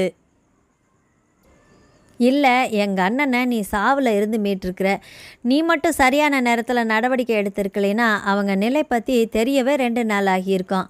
ஐயோ, அதனை நினச்சி பார்க்கவே எனக்கு பயமாக இருக்குது. அந்த மலையில் நட்ட நடு காட்டுக்குள்ளே காயங்களோட கடவுளே மீண்டும் அழுதாள் எமி. அகிரா கூட அதனை நினைத்து அடிக்கடி மலைப்பதுண்டு. அன்று இரவில் தீபனிடமிருந்து தகவல் வரவும் இவள் அவனுடன் தொடர்பு கொள்ள முயன்றபோது அந்த ஃபோன் உபயோகமின்றி கிடக்க என்ன நடந்ததோ ஏதாச்சோ என்று பதறி அவளுக்கு அவனை மருத்துவமனையில் பார்த்த பிறகுதான் நிம்மதியே வந்தது. தீபனை பார்த்து கொள்வதற்காக எமி வந்த பின்பும் ஏதேனும் ஒரு காரணத்தை வைத்து அகிரா அங்கே செல்வதை நிறுத்தவே இல்லை. எமி, இது எங்கள் வயலில் பிடிச்ச நண்டு, மிளகு போட்டு அம்மா செஞ்சு தந்தாங்க. காய்ச்சலால் வந்த அலுப்பெல்லாம் பறந்து போயிடுமா என்று நன்கு குழைந்த சோற்றில் மிளகு ரசத்தை ஊற்றி நண்டு வறுவலுடன் பரிமாறுவாள். அன்றும் அப்படித்தான். தூதுவளை, துளசி, ஓமவல்லி என்று இது மூலிகை ரசம், உடம்புக்கு ரொம்ப நல்லது. உங்கள் அண்ணனுக்கு கொடி என்று எமியிடம் தந்துவிட்டு நான் கிளம்புறேன் என்று அவசரப்பட்ட போது, என்ன வந்த உடனே கிளம்புற, கொஞ்ச நேரம் இருந்துட்டு போகலாமே என்றாள் எமி. இல்லை, நான் போகணும். அட, டூரில் எடுத்த ஃபோட்டோவெல்லாம் காட்டுறேன்னு சொன்னால் இருந்து பார்த்துட்டு போ. இல்லைப்பா, இன்னொரு நாள் வரேன், அம்மா சீக்கிரமே வர சொன்னாங்க. இல்லை, அண்ணன் இப்போ நல்லா தேறிட்டாங்கல்ல, நாளையிலேருந்து வழக்கமான வேலைகளை பார்க்க போகலான்னு இருக்காங்க. அதனால் நாம் எல்லாம் ஒன்றா கோவிலுக்கு போயிட்டு அப்படியே ரெஸ்டாரண்ட்டு போகலான்னு பிளான் பண்ணியிருக்கோம். நீ வருவேன்னு உனக்காகத்தான் நான் காத்திருக்கிறேன் என்றாள் எமி. இல்லை, நீங்கள் குடும்பமாக போயிட்டு வாங்க, நான் எதுக்கு உங்கள் கூட இடைஞ்சலா? அகிரா மென்மையாக மறுத்தும் போது, அட நீ என்னம்மா இப்படி சொல்கிற? அவள் இப்போ குடும்பத்தில் முக்கியமானவங்கள என்னை விட உன்னைத்தானே முதல்ல நினச்சிருக்கா என்று சீண்டினான் நிகிலன். இல்லைன்னா என்ன இன்னைக்கு பொண்ணு பார்க்க வராங்க, நான் மட்டும் சரியான நேரத்துக்கு போகலைன்னு வையுங்க, எங்கள் அம்மா பேயாட்டம் ஆடிடுவாங்க என்றாள் அகிரா. என்னது, பொண்ணு பார்க்கவா? அதிர்ச்சியாக கேட்க எமியை திரும்பி பார்த்த அதிரா, எதுக்கு இந்த அதிர்ச்சி? இப்போ வரது 3வது நாள், 3வது ஆள், இந்த இடம் கண்டிப்பாக முடிஞ்சிடுமா? அப்பாவும் அம்மாவும் பேசினதை கேட்டேன். சரி, நான் வர்றேன் என்றவள் அப்போதுதான் தீபனின் விழிகளில் அந்த மாற்றத்தை பார்த்தாள். தன்னை பெண் பார்க்க வரும் விஷயம் அவன் விழிகளில் ஏன் இவ்வளவு ஏமாற்றத்தை தர வேண்டும்? ஓஹோ, இவனுக்காக நான் இன்னும் ஏங்கி கொண்டிருப்பதாக எண்ணுகிறானா? அன்று கடையிலிருந்து ஓட ஓட அத்தனை பேர் முன்னிலையிலும் விரட்டி அனுப்பியதை நான் மறந்துட்டேன்னு நினைக்கிறானா? மவனே, வாடா வா. மது உண்ட மந்தியாக மனம் குத்தாட்டம் போட்டது. நீ என்ன அவ்வளோ பெரிய மன்மதனா? உன்னை நான் இன்னமும் நினச்சிட்டு கிடக்க? நீ எனக்கு ஒரு பொருட்டே இல்லைன்னு காட்டுறேனா இல்லையா பாரு. என்னை எப்படி அவமானப்படுத்தின, என் இமேஜை என் ஃப்ரெண்ட்ஸ் முன்னாடி எப்படியெல்லாம் காலி பண்ணின, இரு இரு என்று உள்ளுக்குள் கருவியவள், எமி அவரோட ஃபோட்டோவை பார்க்குறியா என்று ஆரம்பித்தாள் அகிரா. யாரு? இப்போ தானப்பா சொன்னேன், எங்கள் ரிலேஷன் தான் ரித்திஸ். வாட்ஸ்அப்பில் ஃபோட்டோ அனுப்பினாங்க. நைட்டு 12 மணி வரைக்கும் ஒரே சேட்டிங் தான். ஐஎம்ஓ வீடியோ கால் வேறையா? இந்த பெண் பார்க்கும் படலமெல்லாம் சும்மா ஒரு சம்பிரதாயத்துக்கு தான். ஓ, ரொம்ப நல்ல டைப்பாக தெரிகிறாரு ரித்திஸ். பெயரே இப்படி மாடர்னாக இருக்கே, ஆள் எப்படி இருப்பாருன்னு பயந்தேன். ஆனால் என்றவள் வெட்கத்தை மறைப்பது போல தலையை தாழ்த்தினாள். பின்பு மெதுவாக தலை உயர்த்தி பொதுவாக பார்ப்பது போல தீபனை பார்த்தபோது அவனின் பார்வையில் இருந்த கிண்டல் துணி அவளுக்கு குழப்பத்தை கொடுத்தது. முகம் காட்டும் கண்ணாடியாக உள் உணர்வுகளை முகம் பிரதிபலிக்க ஓடி ஒளிந்து கொள்ள உள்ளம் வழி தேடியது. நான் வர்றேன், அவசரமாக ஓடினாள் அகிரா. மறுநாள் துரை மட்டும் கடையை திறக்க சென்றிருக்க வீடு ஏதோ சோகத்தை உள்ளடக்கியது. ஆழ்ந்த அமைதியில் இருந்தது. அகிரா பின்பக்க நெல்லி மரத்தடியில் சாய்ந்தபடி அமர்ந்திருந்தாள்.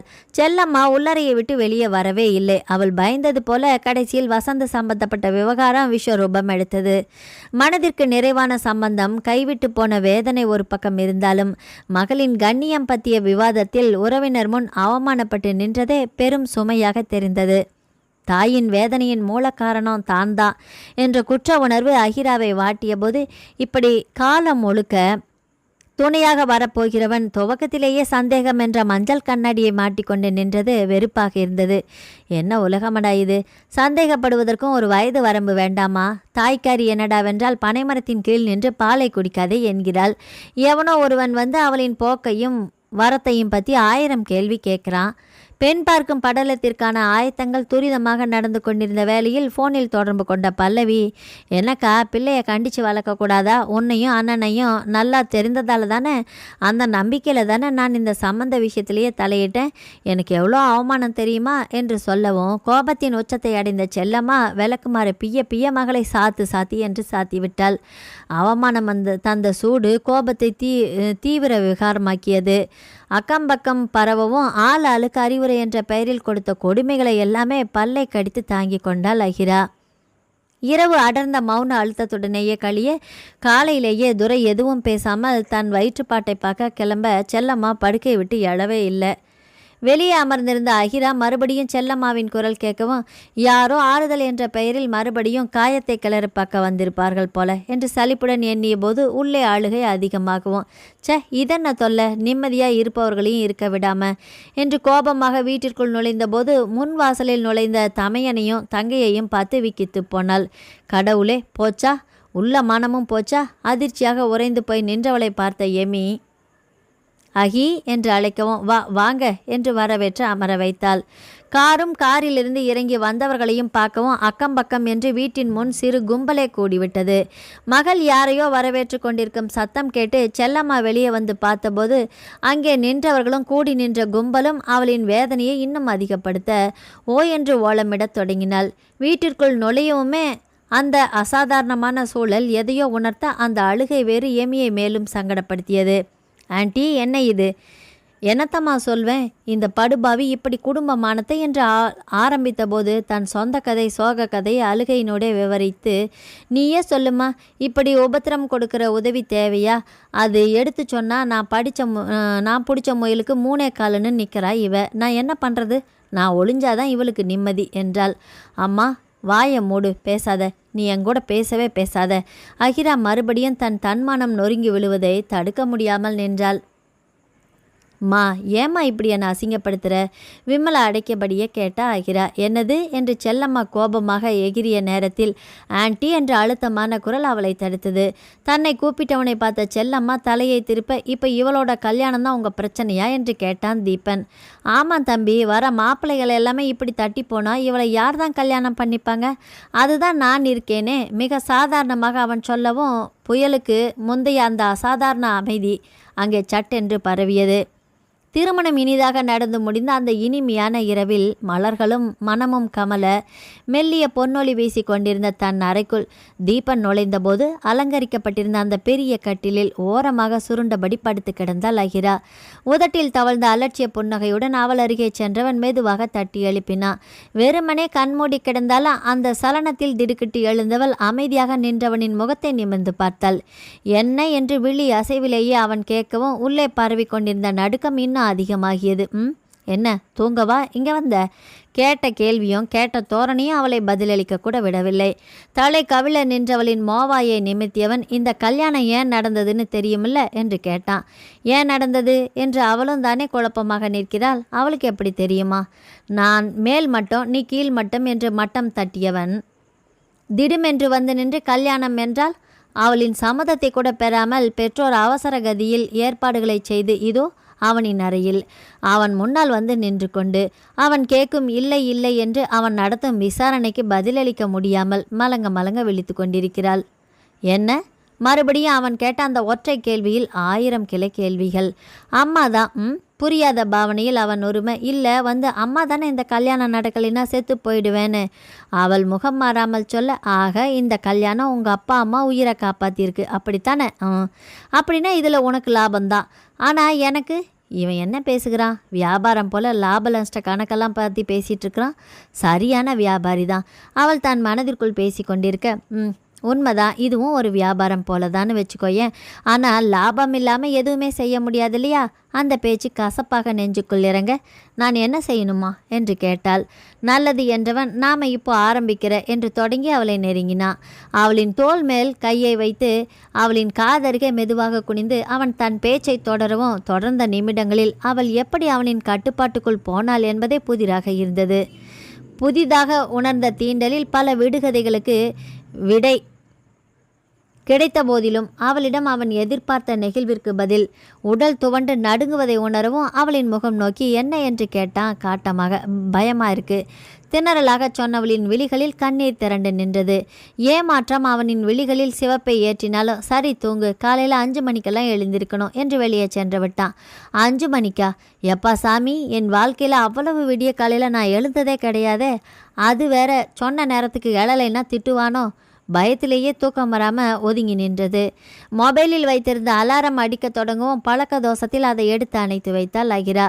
சில நிமிடங்களில் அறையில் விளக்கறியவும் மெதுவாக கண் விழித்தவளுக்கு அறை சூழல் பிடிபட நிமிடங்கள் பிடித்தன. அடக்கடவுளே, 5 மணிக்கு எழச் சொன்னானே. வேகமாக எழுந்தவள் போர்வையை மடித்து வைத்த நேரத்தில், இதை போட்டுட்டு கிளம்பு, இன்னும் 5 நிமிஷம்தான் என்று ஒரு கவரை தூக்கி போட்டான் தீபன். அந்த பனியனையும் ட்ராக் சூட்டையும் போட்டுக்கொண்டு உடற்பயிற்சிக்காக அவன் பின்னால் ஓடிய போது உலகமே வெறுத்து போனது அகிராவுக்கு. படுபாவி, என்ன திட்டம் வச்சிருக்கிறானே தெரியலையே. நிம்மதியாக தூங்க கூட விட மாட்டேன்றானே. விடியலுக்காக அறிமுகங்கள் நடந்து கொண்டிருந்த அந்த வேளையில் அவர்கள் நின்று கொண்டிருந்தது ஒரு ஆற்றங்கரையோரம். உதயமாகி கொண்டிருந்த இளஞ்சூரியனின் பொன்னொளி கதிர்வீச்சில் ஆற்றின் நீரோட்டம் முழுவதும் பொன்னொளி பிரவாகம் போல அதன் அழகில் லயித்து போய் நின்றவளை போலாமா என்று தட்டியபடியே கேட்டான். என்று அந்த இடத்தை விட்டு நகர மனமில்லாதவள் போல அவள் நிற்க, போலாம்னு சொன்னேன். மூஞ்சிய பாரு, எப்போ பார்த்தாலும் உம்முன்னு வச்சுக்கிட்டு கடுப்புடனே அவனை பின்தொடர்ந்தாள். மனதிற்கு பிடிச்ச காட்சியை ரசிக்க கூட இவன்கிட்ட உத்தரவு கேட்கணுமா? எல்லாமே இந்த அம்மாவால் வந்தது. ஒரு வார்த்தை என்கிட்ட கேட்டாங்களா? எல்லாம் அவரவர் விருப்பம்தான். என் விருப்பத்துக்கு ஏது மதிப்பு? உள்ளுக்குள் மூண்ட எரிச்சலில் உடம்பெல்லாம் கனகன என்று எரிந்தது. வீட்டுக்கு வந்த பின் குளித்துவிட்டு அறைக்குள்ளேயே முடங்கி கிடந்தவளை தேடி வந்தா வேலைக்கார பெண் பத்மினி. அக்கா, அண்ணா கூப்பிட்றாங்க, வர்றேன். டவலால் முடிந்திருந்த கூந்தலை அவிழ்த்து விட்டு கிளிப்பு மாட்டி திலகமிட்ட பின் அவள் வெளியேற முயன்ற நேரத்தில் உள்ளே வந்த தீபன், கூப்பிட்டா உடனே வரணும்னு தெரியாதா என்று கேட்டான். அதான் கிளம்பி நான் வர்றதுக்குள்ளே. நான் கூப்பிட்டு 10 நிமிஷமாச்சு. நான் என்ன வாசிகியா? கூப்பிட்ட உடனே கை வேலைகளை அப்படியே போட்டுட்டு வரதுக்கு? உள்ளுக்குள் முணுங்கியவளின் அருகில் வந்தவன், இதை பாரு, பெரியவங்களை மதிக்கணும்னு சொல்லி தந்து வளர்க்கலையா உன்னை? உன் வீட்டில் நீ எப்படி இருந்தியோ, ஆனால் இங்கே இப்படித்தான் இருக்கணும்னு சில விதிமுறைகள் இருக்குது. அதன்படி தான் எல்லாமே நடக்கணும். இந்த முக்கி முணங்கி இந்த தேவையில்லாத பழக்கமெல்லாம் எங்களுக்கு அறிமுகம் இல்லாதது, புரியுதா என்றா. ஐயோ, வெகு ஆயாசமாக இருந்தது அவளுக்கு. எப்படி சிட்டுக்குருவியாக நானே ராணி நானே மந்திரின்னு இருந்தேன். காலம் முழுக்க இந்த கூண்டா? நான் 8 மணிக்கெல்லாம் காலை உணவு சாப்பிட்டு பழக்கம். இப்போ மணி 8:15 என்றா. அப்படின்னா இவன் சாப்பாட்டு மேஜைக்கு வரும்போது நான் பரிமாற தயாராக நிற்கணுமா? நல்லா மாட்டினடி அகிலு. வேகமாக படிகளில் இறங்கினாள். அவனும் உணவு பரிமாற சேலை கட்டி பழக்கம் இல்லாததாலும் பதட்டத்தாலும் கால்கள் தடுமாற பின்னாலேயே வந்தவன் அவளை பிடித்து சமாளித்து நிறுத்தினான். மிரண்ட விழிகளுடன் கலந்த அவனின் விழிகளில் அந்த நேரம் வரை இருந்த கடுமைக்கு பதில் அப்படி ஒரு கனிவு. அடுத்த முறையும் இப்படி வெறுமனே பார்த்துட்டு மட்டும் விடுவேன்னு நினைக்காத என்றான் ஒரு மாதிரி குரலில். அப்படின்னா என்ற கேள்வி அன்றைய இரவு வரை தொடர்ந்தது. மறு வீடு விருந்து என்று தொடர்ந்து நாட்கள் சுறுசுறுப்பாக கழிய தேனிலவு பயணத்துக்காக வயநாடு சென்றார்கள் அவர்கள். ஏற்கனவே மலை காடு என்று அதீத ஆர்வம் உள்ளவன் வயநாட்டில் தன் மனைவியுடன் தங்கிய ரிசார்ட்டில் அவர்களுக்காக ஒதுக்கப்பட்டது உயரமான மரத்தில் அழகுற அமைக்கப்பட்டிருந்த மரவீடு. இயற்கையும் செல்வமும் கலந்து இழைக்கப்பட்டிருந்த அந்த சூழல் அகிராவுக்கு மிகவுமே பிடித்திருந்தது. பசுமையும் அமைதியுமாக மனமொத்த தம்பதியினருக்கு கந்தர்ப பூமியாக விளங்கும் அந்த இடம் அவளுக்குள் மாற்றத்தை உண்டு பண்ணியது.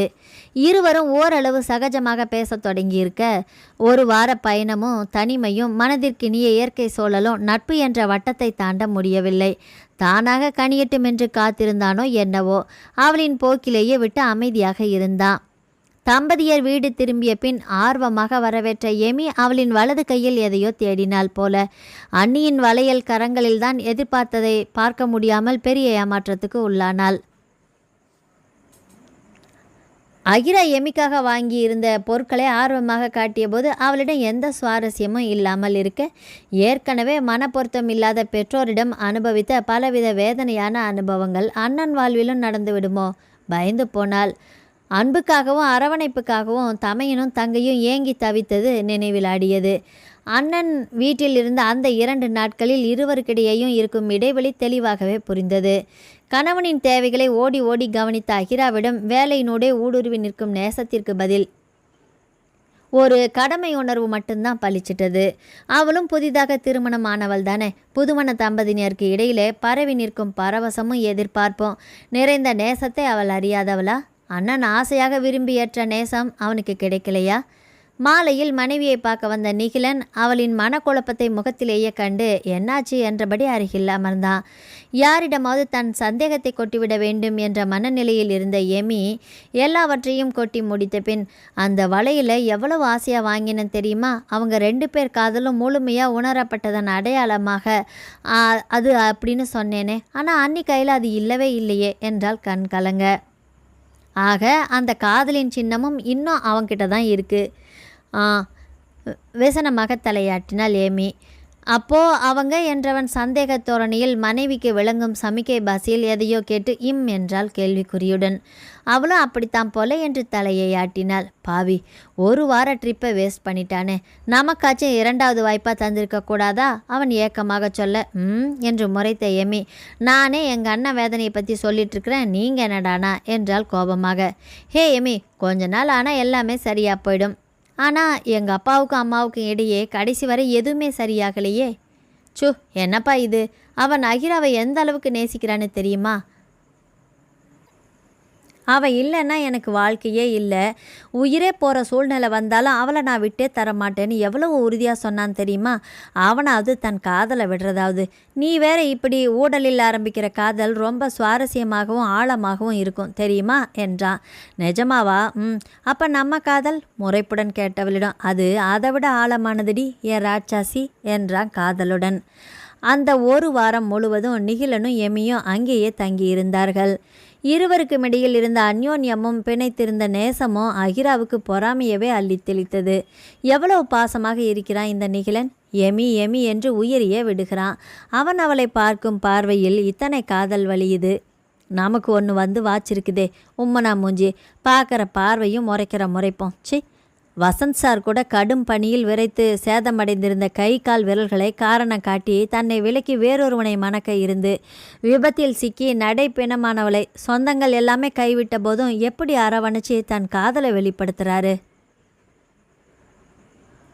இவனும் இருக்கிறானே, காலையில் முழிச்சதில் இருந்து ராத்திரி வரைக்கும் அவனோட ஒவ்வொரு செயலிலும் நான் இருக்கணும். ஆனால் காதல் மட்டும் கிடையாது.